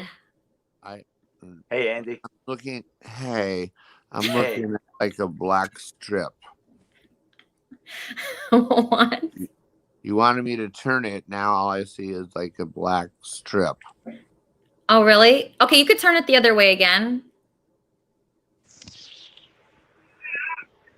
So, is this what you raised? Andy, be nice. You be nice. I'm proud of what I raised. She's Good. fantastic. Happy right? Father's Day. Thank you very much. Dad. Hey, Dad. Can I borrow the car keys? There's no keys anymore. The cars don't have keys. See you later. Can I have them, please? Andy just woke up, so he's like a little weird right now, but he's so nice. You mean later on he won't be weird? Yeah, he'll be, yeah. Doesn't matter when I wake up. I'm always weird. Yeah. You know why? Because the cat's in the cradle and the sills. And the boy blue and the man on the moon. When you're coming home, son, I don't know where, but we'll get together then, Dad. And that song actually hit me hard when I first really listened to it years ago. I did just wake up and look for my glasses. Because the father has no time for the son, and then the son has no time for the father. Exactly, and that's is how it really goes. No, I don't it know. doesn't have to go like that. It doesn't have to go like that. It's just how it does go. Like, You know, I met Harry Chapin. you did? Before he went on a show, I was a kid and I was standing behind stage. And he was standing right next to me, and I said hello, and he was all in a bad mood. And then when he went out on stage, he was smiling and laughing. It's called being an entertainer. I guess. Okay, we're getting comments in about this interaction. Coach Love, what's your comment? I'm so scared. I'm so scared. You are. You are? Yes, I'm so scared because I'm like, oh my God, this is your dad. I know it's a risk. You know, in life there's a lot of risks, Erica, and this is definitely one of them. There's no risk. I can meet Andy. It's no problem. I like Andy. Thank you. I like you too. I really like you. No, and honestly, you did something. I'm gonna cry, but you did something very right with your girl. Like, she's so great. She was born with a lot of talent, and that's. See how your dad is. Like, he can't stop being great. But he's got those sunglasses on. Well, Give me I my think they're sunglasses. yours, baby. Quick. All right, we're getting a caller. Kermit and Friends. Yeah, I just wanted to ask your dad who he thinks has made a better impression so far, Eric Ricks or Andy. Okay, I'll ask him. All right, Dad. I'll go for the one that didn't threaten to chop off her head. Yeah, that's Andy. You know, that makes a little more sense. Yeah. Yeah. No, but I like when you cry talking about me, Andy. Can you do that again? When I what? When you cry, when you start crying, when you talk about me, that's good. You want me to pretend to cry? No, really cry. Don't pretend. You must cry. Yeah. Push a button and push the cry button. What are you talking about? You were just crying 30 seconds ago. So? It's All not right. pretending to cry, girl. You know, this is where she's a little off kilter. All right, one second, Andy. I'm getting a call. Kermit and Friends. Elisa, this is Eric. Hey, Eric. And the question is, Hold on, you're on, Eric. What's the question? the question is, Andy, have you ever been in a circle of movie stars where they've kidnapped an innocent child and killed that child? Happy That's my Father's question. Day! I've worked at Mayhew Island with the richest kids in the world, and I get the sense that that's you. What? So please, can you tell us here while we're here, have you ever killed an innocent child, Andy? And are you ever planning on doing that again in the future with Elisa's money? Is this the guy that you wanted to chop his head off? Because I'm all for that. No, he wanted to chop my head off. Wait, Eric, where'd you go? Yeah, I don't see you. No. So Yeah, so the thing about it is, I might write that, but I've never actually gotten together in a circle. I've been in a circle with people with their own planes where we say we don't accept blood money. I've been in the Chabad school where they are the most dangerous and sickest people in the world yesterday. But I've never been in a circle in Hollywood where a bunch of non-Jews are doing the opposite of Torah, which is what we've been talking about Chabad, which has been the problem, which is why the world was shut down, where they're kidnapping children and murdering them. So my question to you is, Andy, if that's you, what are you going to do to fix your attitude? Hang on a minute. Boy, hey. Hang on. Good question. Okay, bye. Hang on. Yeah. Hang on. Hang on. That guy's like, he's out of his mind. I think gold maybe does something to your brain. Maybe that's it. Oh, does he work in gold? Yeah, he does. He did. I think it's corrosive to the brain. Yeah. He should work and he should honor, dig up iron ore. He should just look for retardation because that's what he's mining. He's mining pure retardation. I don't think that's true. Hold on one second. Kermit and friends. Well, what are you talking about? Kermit. Hi, this is one of the kids that Andy kidnapped. What? No kids can call on the show. No kids. Andy kidnapped me. Eric's right. Oh my God. No kids call in here. Yes, Eric. You're muted, Eric. Well, then why are you talking to him? I don't know. He's still there. But anyway, I'm so happy that you met my dad, Andy. I was really... Apparently, when are you coming into town, sir? I'll be there tomorrow. Oh, for real, though? No. Oh. I'll be there soon. Yeah, because I want to meet you, like, for real. I really can't find my glasses. This is driving me insane. I'm looking. Somebody else is coming. Kermit and friends, how can I help you? Hey, listen, this is a musician, Randall. Is your dad still around? Yeah, he's right here. I wanted to ask him if he's familiar with drop E tuning. Drop E tuning. Okay, I'm going to ask him right now. It's Randall. Thanks, Randall. Thanks for your call. Like him? Like my dad? Yeah, sure. Yeah, he does. Okay. The drop E tuning, Dad. It's not drop E tuning. It's drop C tuning. Oh, okay, And okay. You can tune your guitar to an E chord tuning, but it's drop D tuning. Okay, got it. How do you know all this stuff about music, Father? Am I allowed to call you Father? Well, you're gonna have to. Weird. It seems a little bit weird, but you can if you like to. I mean, we're gonna have to. Oh, Quig is calling. Yes, Kermit and friends. Do you see my dad on the show, Quig? No, I punched them. What, Quig? Is it over? No, I have my dad, I have Andy, and I have Eric on right now. So You okay? We're on the show right now? Yeah, you're on Kermit and Friends right now. Oh, I thought I was calling you like off code. No, you know when Kermit and Friends is, Quig. You're right over there? You don't sound too good. I think I inhaled some pollen walking around in the yard. Oh, okay. You forgot when Kermit and Friends is. Yeah, I know it's a show. I know it's on Sundays. Yeah, well, I got Andy with my dad. Yeah. He didn't forget. He's he knows. He's playing. Quite a few times a week by you when the show. Found my glasses, by the way. Right? I get your email, your nice emails like Happy Father's Day to everybody. Thanks, Quig.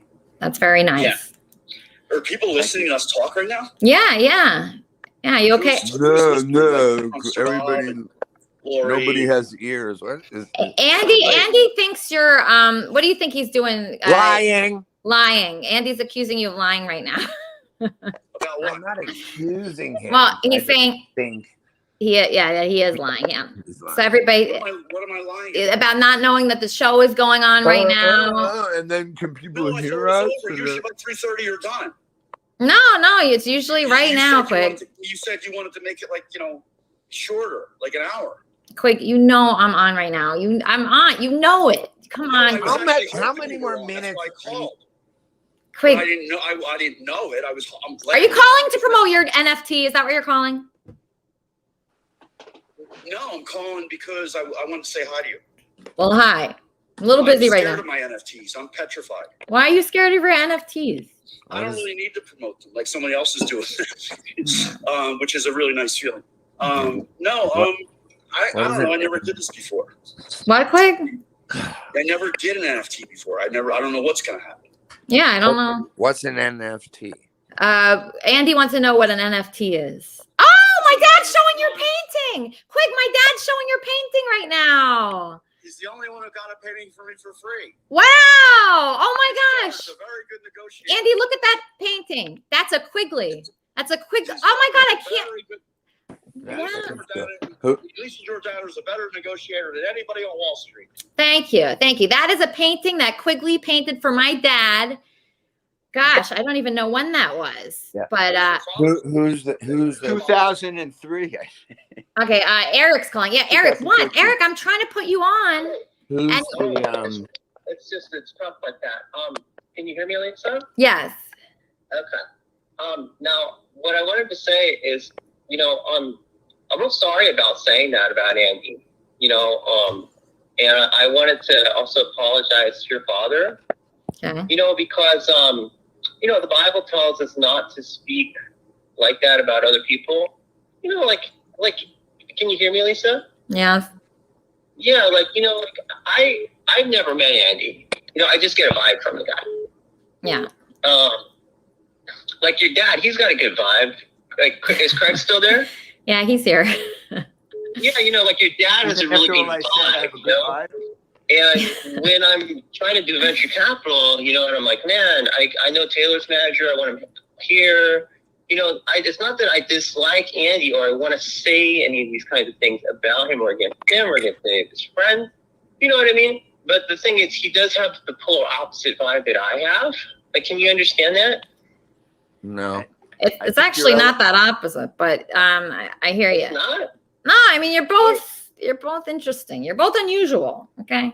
You know what I mean? The opposite, I don't know if I would ever really need to really ever have dinner with Andy, I don't know if that would ever, for instance, if I never had dinner with Andy in my life, that might be better. And then I went on to play Madison Square Garden. That might be better than ever having dinner with Andy.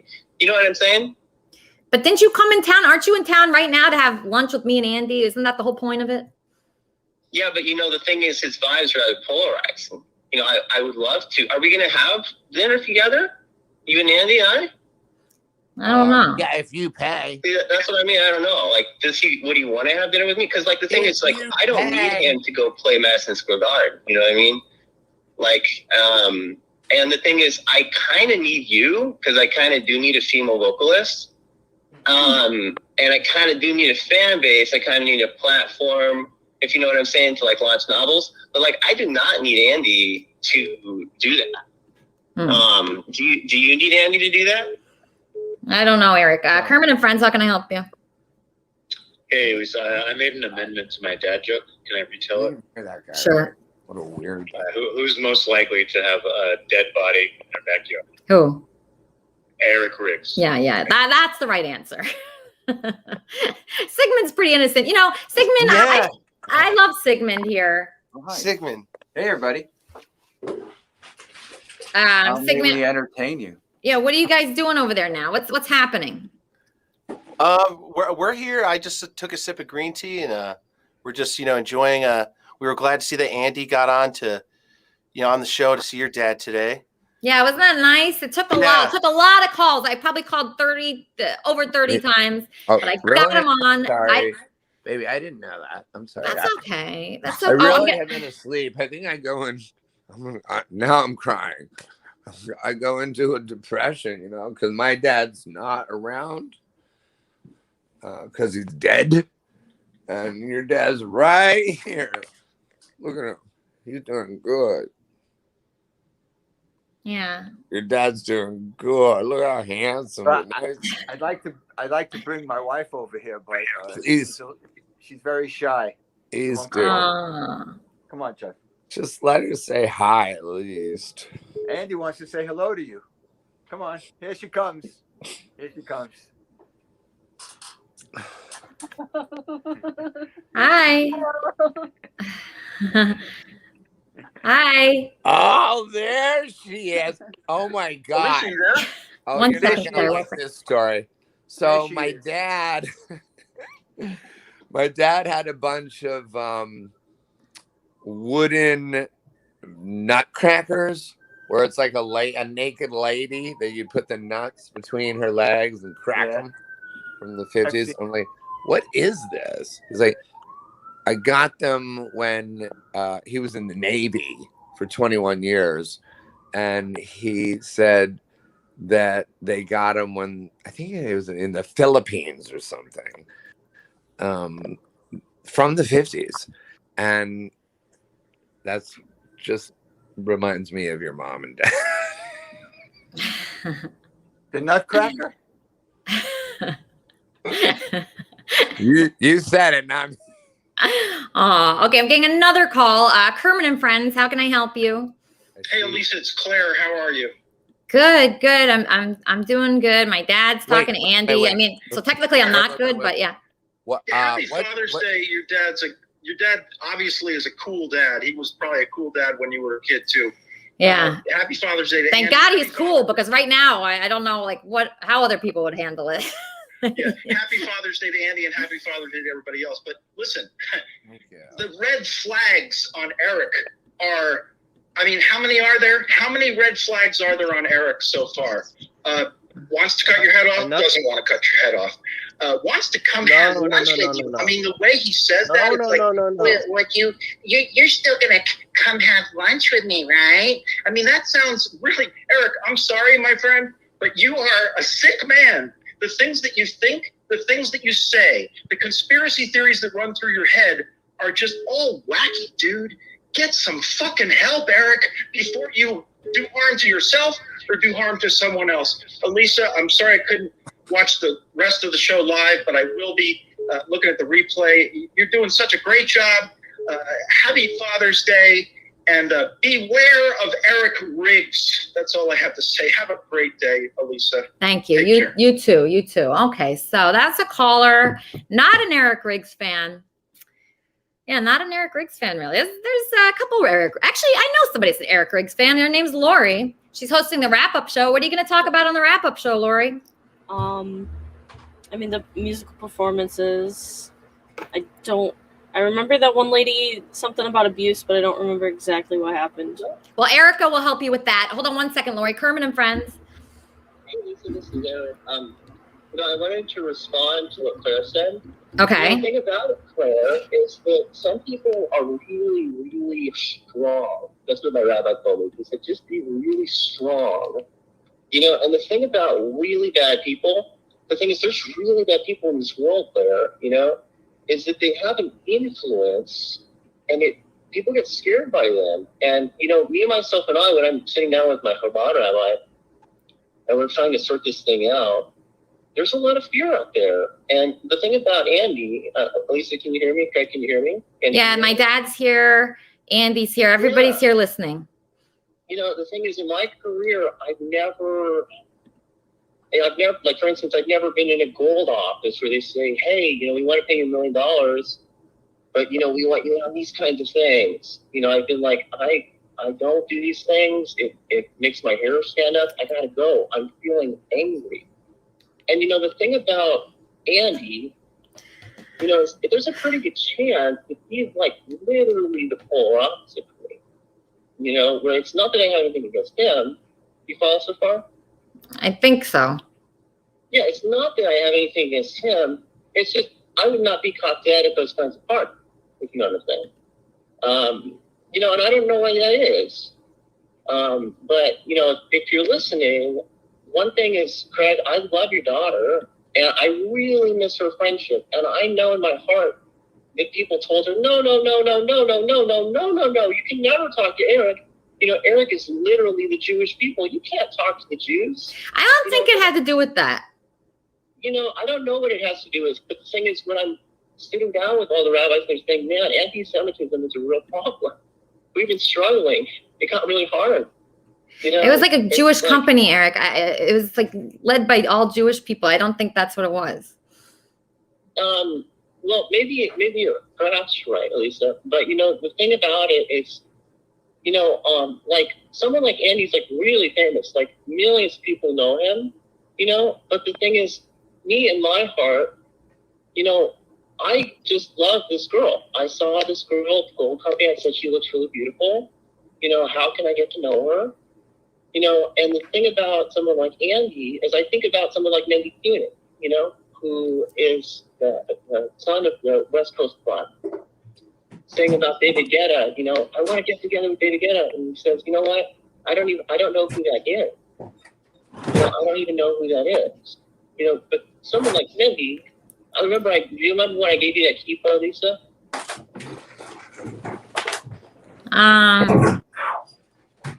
Remember when I gave you a kippah when you were at work? I don't really remember that. Well, there's a kosher fish place. I was sitting there drinking some wine, and Rabbi Mendy Kunin sat across from me with his daughter. He said, hey, I want to give you a present for the kippah. And I remember I brought that in, and I gave that to you. All right, hold on, Eric. Just one second. Kermit and Friends, how can I help you? Kermit and Friends. Oh, never mind. Oh, Eric, you're still there? All right, sorry. What, Eric? I don't know if I have anything in common with Andy, but the one thing is I really miss your friendship, Elisa. I miss it so much. Yeah. So I wanted to confess that to you, and also tell Claire, Claire, what are the possibilities that you're not the strongest leader in the world? Are you as strong as Moses? Are you as strong? Can you come on camera? Because I'm just getting another call, Eric. Kermit and Friends, how can I help you? Hey, so I always thought it was going to be Quigley or Kleenex that if you ever were to get murdered, but now I think it's Eric. Eric's like the lead. Yeah, Eric's in town right now.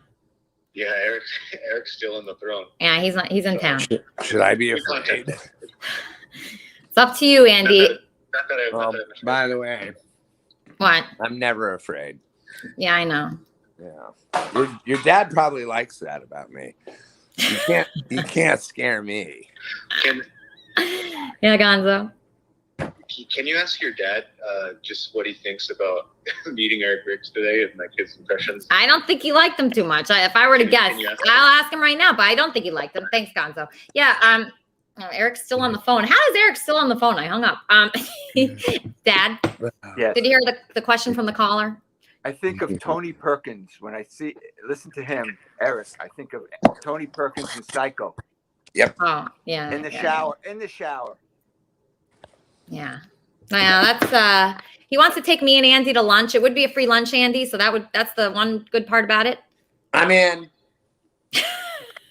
Wait, can I ask your dad something? Yeah. Sounds like Tony Perkins. I'm in. I got a couple messages right now because I literally just finally got dressed. It took me all that time to get dressed because You got dressed on camera. Because I can't find my clothes. He puts his hand over here. He gets dressed. No, but a couple of my texts I got while you were on and we were all on is that you performed. Did you? Yep. Yeah. And how? What did you do? So you're a performer? Well, I got a little nervous in the first song. I don't know. Playing to iPad, it got me nervous. But I played a couple of old songs. One from Jimmy Reed, blues song, and the other one from Chuck Berry called Memphis. Andy loves music, right, Andy? Yeah. Wait, Memphis. How do I have to keep the camera like this because I don't know why it's doing that? Isn't Andy great? He's so funny. I think he's so funny. Sorry, baby. You know what? I'm not trying to.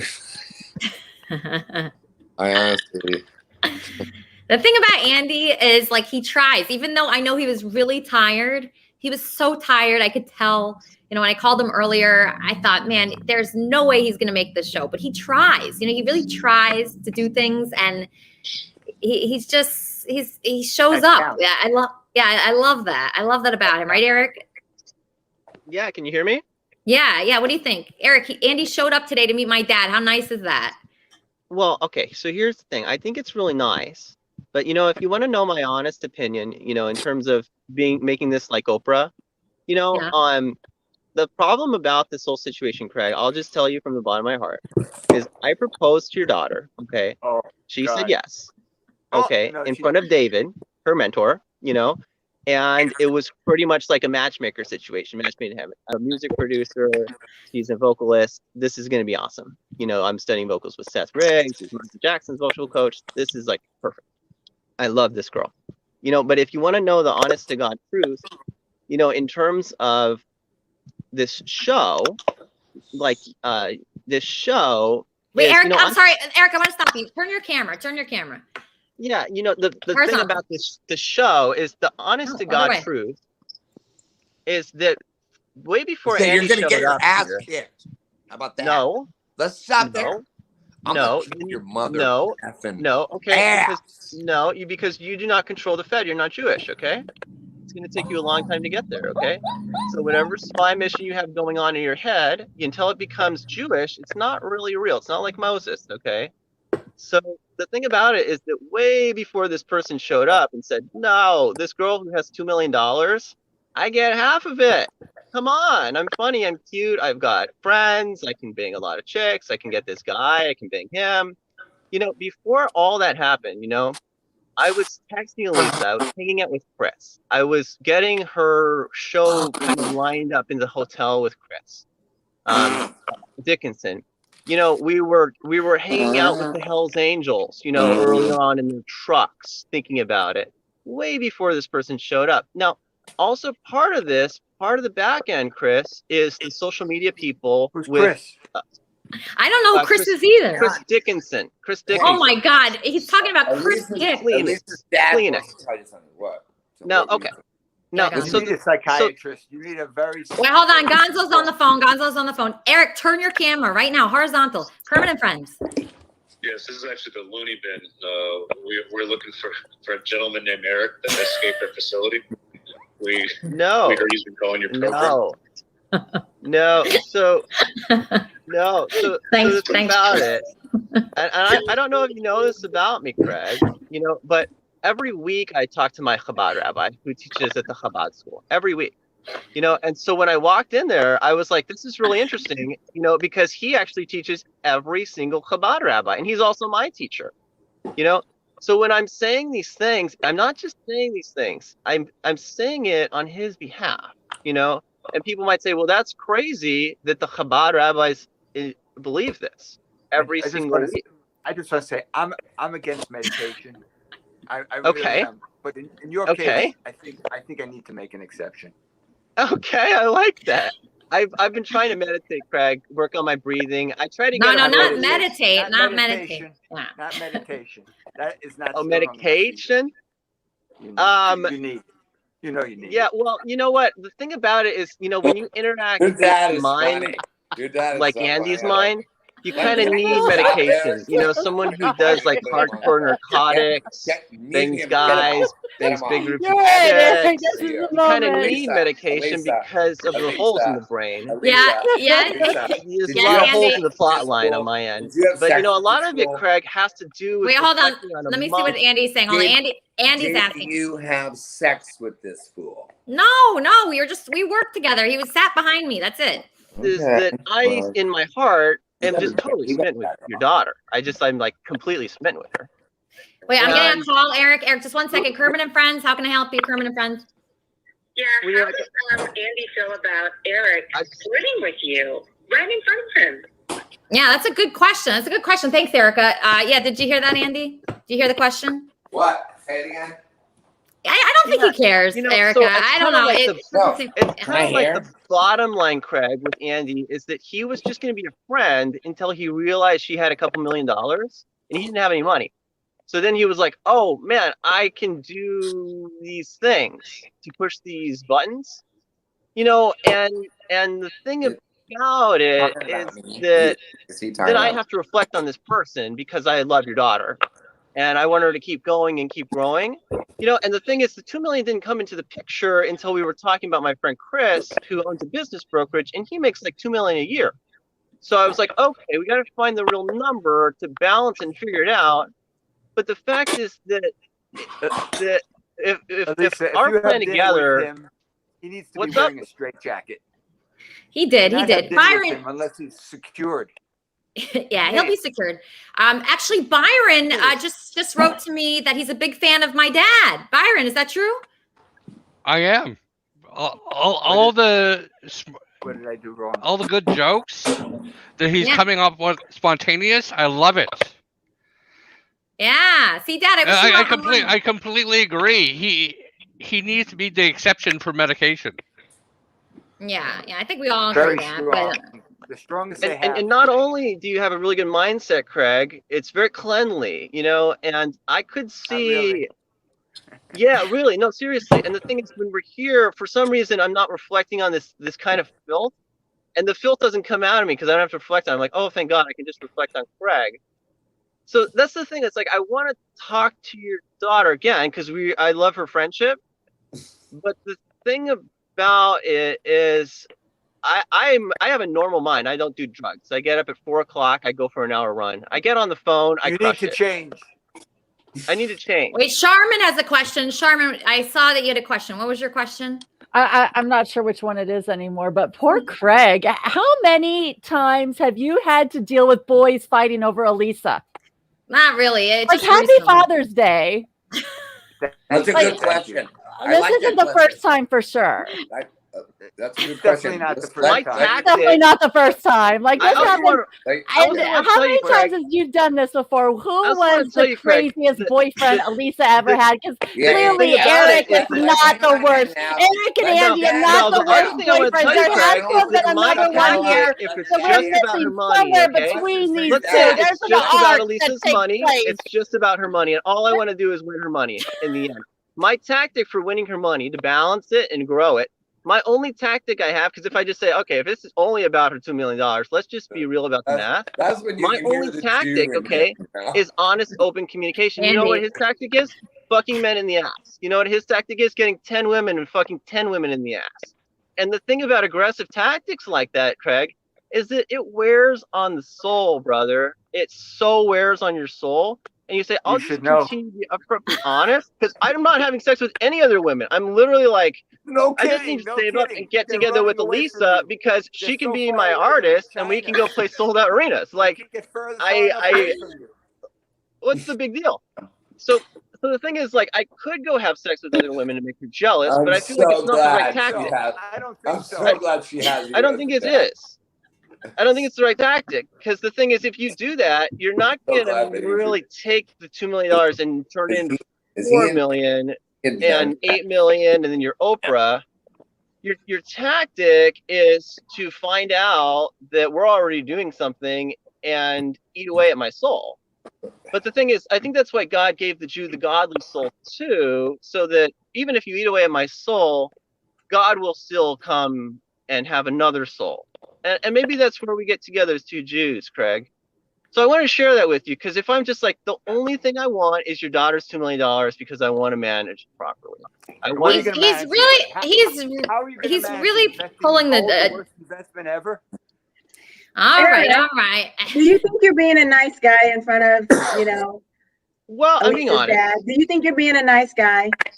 Well, nice guys oftentimes finish last, Coach. No, no. But if you really care about Elisa, do you think Mhm. you're being a respectful guy? Well, Coach, I got to be honest with you. I don't. But you know what? The other thing about it is that I'm connecting with minds here. There's several minds here at the Okay, table. so I'm just gonna say today do better. Okay. Today, just Okay. today, do better. Be a Okay. good guy. Okay. Okay. Thank you, No. Now the thing about it, Just you know, do is better that today, Eric. I like what I want to say, Craig. You know, is because it's entirely about Elisa's money. Yes, Gonzo. Well, hold on, at this Gonzo. point- Gonzo. Hey, no, this is actually the kid that Andy kidnapped. I think Eric's bringing up some really good points. He's making a lot of sense. And I'm so fucking hungry and cold. Just let me out. Eric, get back down in the Hey, basement. look, Elisa, I just want you for your money. Back down in the basement. All right, Greg. All right, fine, whatever. Okay, so But my Eric. tactics are not going to be screwing a man in the butt to get you jealous. My tactics will never be to get 10 women to screw them and make you jealous. And you know why that is?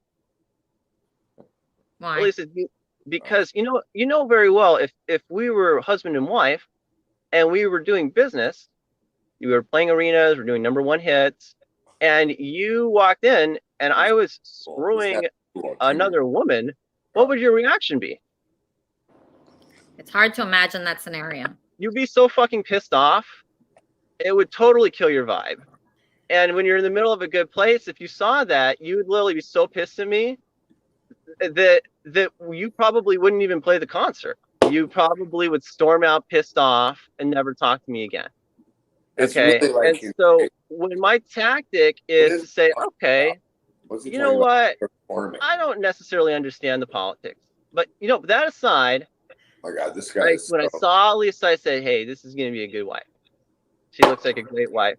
And you know what? If I just stay loyal to her, Well, keep too talking with bad. her- She's my wife now, bitch. Right, because I screwed 10 women in their asses in front of her. So now her $1 million is mine. It's mine. Her $1 million isn't mine. It's all mine because I can screw any Why women is in he front of talking about her. this $1 million? What is this about? I think Yes, I it's know. all I think about so. your money, Elisa. Who's So when Eric and I'll tell you what he's talking about. Tell So when me. Eric and I were working together, we were working on a trading floor, and there was a big board.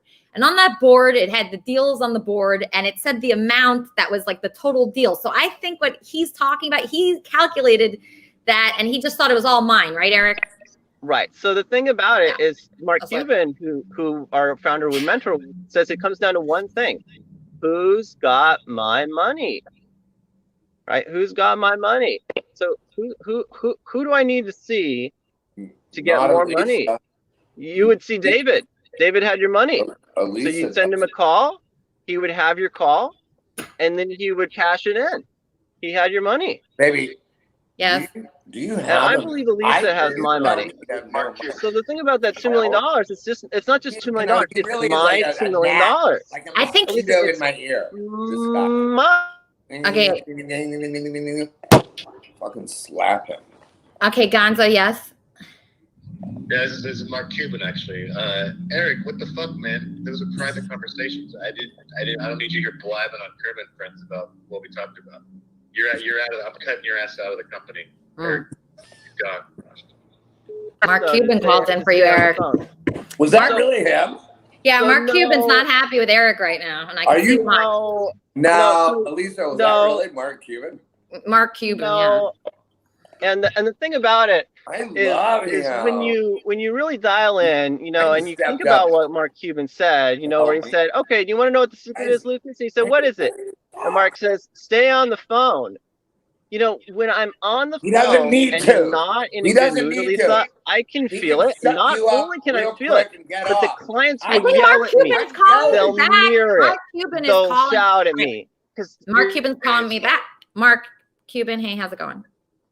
Hey, Lisa, it's Mark Cuban again. Tell this guy to keep my name out of his mouth. I didn't. It's embarrassing, right? About what we discussed privately. I know. It's very uncouth to be bragging about the business discussions we had, and we're cutting his ass out. Wait, Mark. All the deals that you were doing with Eric, can you switch them over to me now? Because Eric obviously can't work with Eric anymore. Gladly, and I can trust you to not, make threats on I a public won't. forum. Eric, you need to go back to business school, bro. Exactly. Very, very, very, very unacceptable, his behavior.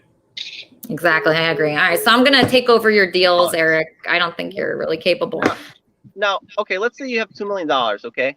And whoever you go with now owns 1 million of that money. Okay, now who are you going to reward for what behavior to give them that $1 million?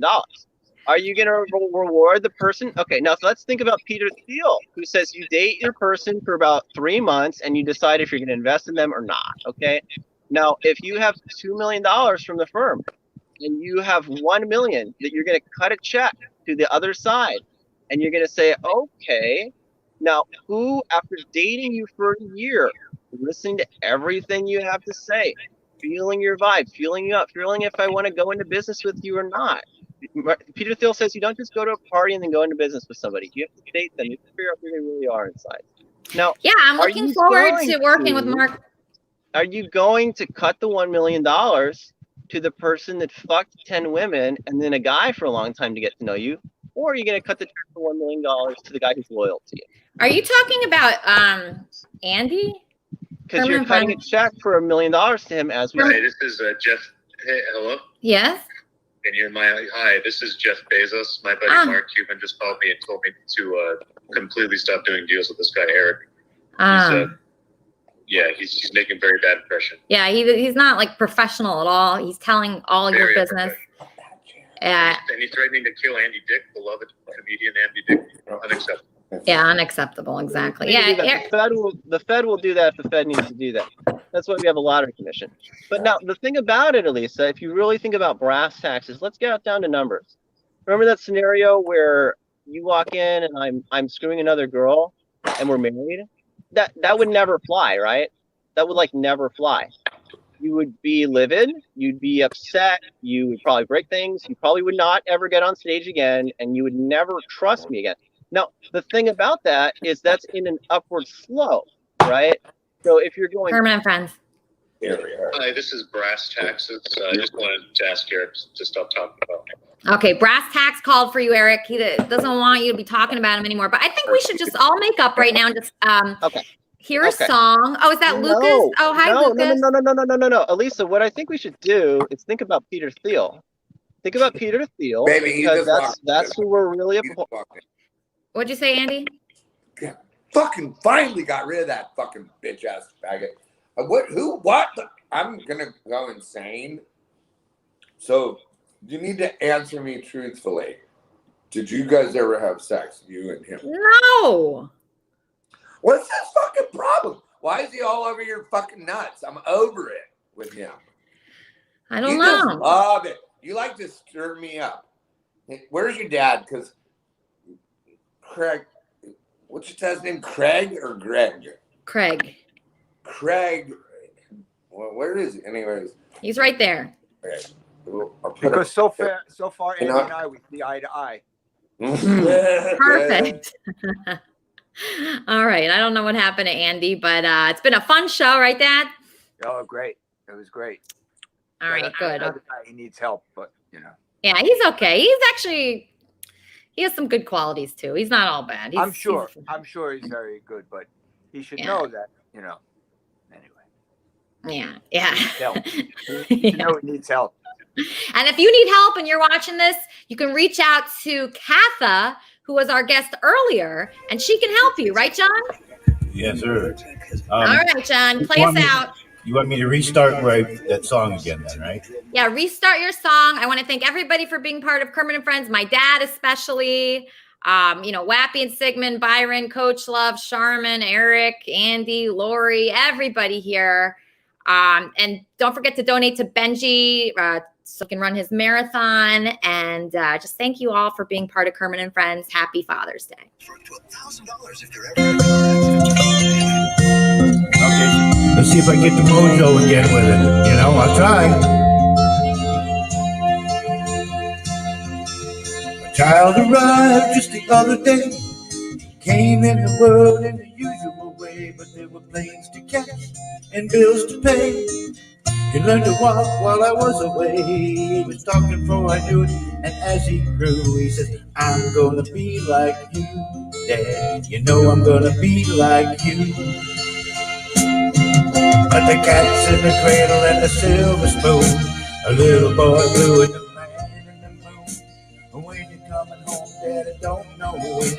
We'll get together then. Yeah, we'll have a good time then.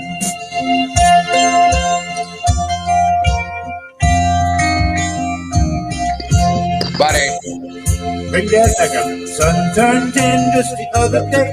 He said, thanks for the ball. Come on, let's play. Can you teach me to go? Said it not today. Got a lot to do, said that's okay. Walked away, but as he smiled, said, I'm gonna be like him. Yeah, you know I'm gonna be like him. And the cat's in the cradle and the silver spoon. Little boy blue and the man in the moon. When you come home, Daddy don't know when we'll get together then. Yeah, you know we'll have a good time then. Come on, bring me back up. Don't do that. Want to see me? Here we go. Billy came from college just the other day. So much like a man, I just had to say, I'm proud of you. Could you sit for a while? He shook his head and he said with a smile, but I really like that is the bar. I'm not saying you can't be an executive producer on a show, but my body is my body, brother. And you know, you cannot be coming onto my property acting like you're a Jew, like you're entitled to being in my temple if you're not Jewish. You know, and that's the bottom line. Is my body's my body, man. You know, until you get permission from the other side, and there's money involved, you cannot just jump to conclusions. And if you're not Jewish, you're not anyone to me, okay? You can't walk into that Chabad shul and walk out in one piece. You're not Jewish. It doesn't matter who you are, because there's something in your soul that has to be looked into very carefully, like an engine, like a little engine that could, very carefully scrutinized. Because in the end, Hashem does the balance sheet for the world. He judges us all measure for measure. You know, and at the end of your life, you'll probably look back and say, I can't believe I messed that up.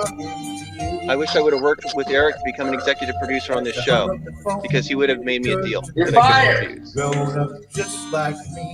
I wish that I would have respected his property rights, not made any inclination that I might be trying to steal his novel.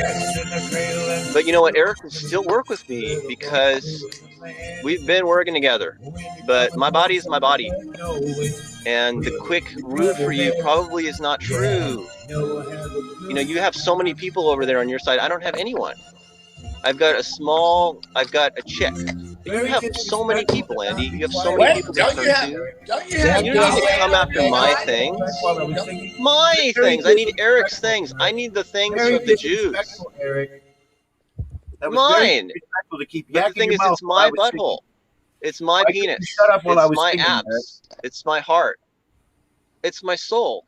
And a lot of times you've been coming too close to my soul. And I don't know why that is. No respect. But let me tell you, it's not well meant.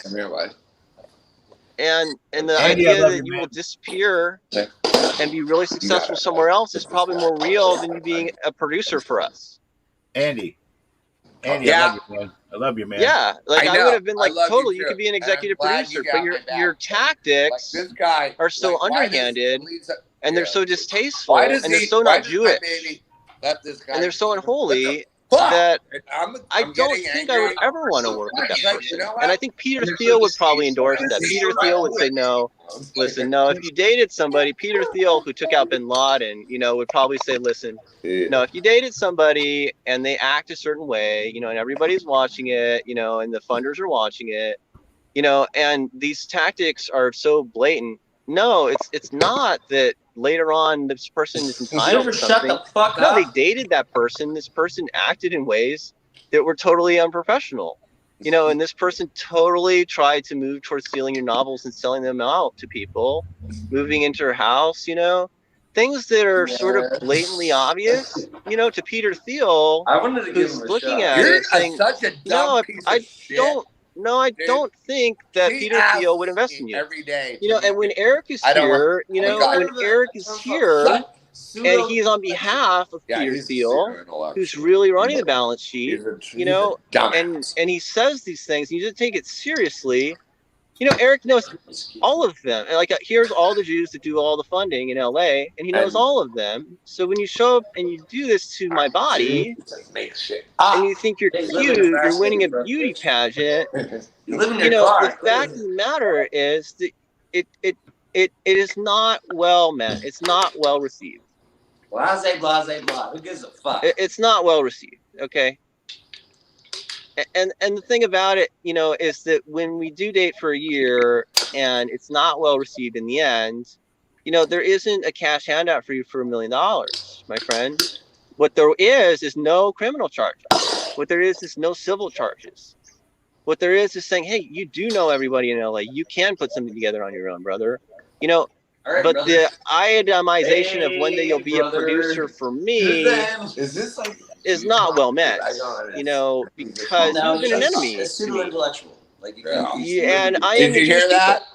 people. I am Lucas, the Jewish people. my So son. you have become an enemy to the Jews, essentially, in the city. And when you're You're not even advocating like Jewish, you're that, fucking it's asshole. not well meant. You're allowed to. It's not. And it's not family oriented either. When I walk in and we're all family and the Jewish kids are playing there, and we're all drinking, and you're my enemy, my brutal enemy, I'm gonna trying come to in steal your from me. yarmulke and stick it to you. It's not well meant. We don't want to call it anti-Semitism, but it Eric, is not an asset you never stop talking, Eric? to Lori Bolton, you never just becoming stop like Oprah. talking, Eric, at all? It's How many not an apples did you asset take, you to fucking retard? Gonzo, being on the Stern Show. We don't need this person to have Howard sign the check. Mental health. What we need is Mendy Cunin, Hey, Eric, to be able to talk with Howard. Leave and my say, friend okay, Andy Howard, alone, you son of a bitch. Shout Stay out. away. You're rambling on and on. Leave Andy alone. He's not I doing love this. Leave Johnny B alone. Johnny B's a That's how performer. you are. How dare Leave you, Eric? him alone. You're ashamed. You're ashamed of Kermit and Friends. You've embarrassed everyone. And you owe an apology to Andy. You owe an apology to Craig. You owe an apology to Johnny B. You owe an apology to myself. Eat a dick and die. And you owe an apology to the Jewish faith. The great thing about the Jewish Misrepresenting. people is You owe an apology to we know where rabbis you live, all over the world. but we don't want to shake you down in the end. We know where you live, but we want you to Eric, go and build new companies. Eric, we know where you live. You live in your We know car. where you We're live, talking but about where we other want you to people live a safe Worry life. about where you live, Eric. Come You live here. in your We car. just don't Eric, want I'll you leave coming a light anywhere on for you. I'll near leave a my light family on because for we you. know that you would probably try to shake them down. Moron. You're such a fucking My moron. attack dog will fuck you Yeah, up. yeah, that's kind of the idea. That's kind of the itemization. Because it's like we want you to have time, because God, what the difference between the evil inclination, the Yetzer Hara, and God is that God gives people time to think. You believe in a false God. When False Andy looks prophet. back on this in Good. 2 years and says, "Dude, I made these huge mistakes. I fixed my attitude." Jesus. All right, Jesus. Eric. I hope you're going on the wrap-up show today. I hope everybody goes to Lori's wrap-up show. I'm pretty sure that we're going to lunch with Eric today, and Eric is going to take Lucas, Andy, myself, and Elaine out to lunch. Is that right, Eric? Who the fuck is Eric? Now, the thing about it is making Andy an executive producer on the show, it's not entirely off the table, but right now it definitely is. It definitely is. Because, an executive producer doesn't, he has so many friends he can turn to. He doesn't need to try to take my things and go, these are mine now, what you have, Eric. And All the my thing shekels about when it's belong. not well meant like that is I'll do lunch with you, okay? And you know what? I'll entertain the idea that in the Lunch end, is gonna you cut want, right to dessert. you want which this is gonna be this you rock on a star thing. platter. I'll entertain that a little bit. But if you know damn well, if you looked over the video camera for the last year, you know damn well that the vast majority would be that you don't fucking care about Eric being a big rock star in the end. His interests. You don't really care about. All right, so you want to go to Beverly Hills with this guy to lunch, Andy? If he's paying, yeah. He's gonna, what he's gonna pay for? Him getting shuttled out by paramedics in an ambulance. Because I'm gonna fucking beat the living fucking shit out of him. But yeah, lunch sounds good. Can we get beef tartare?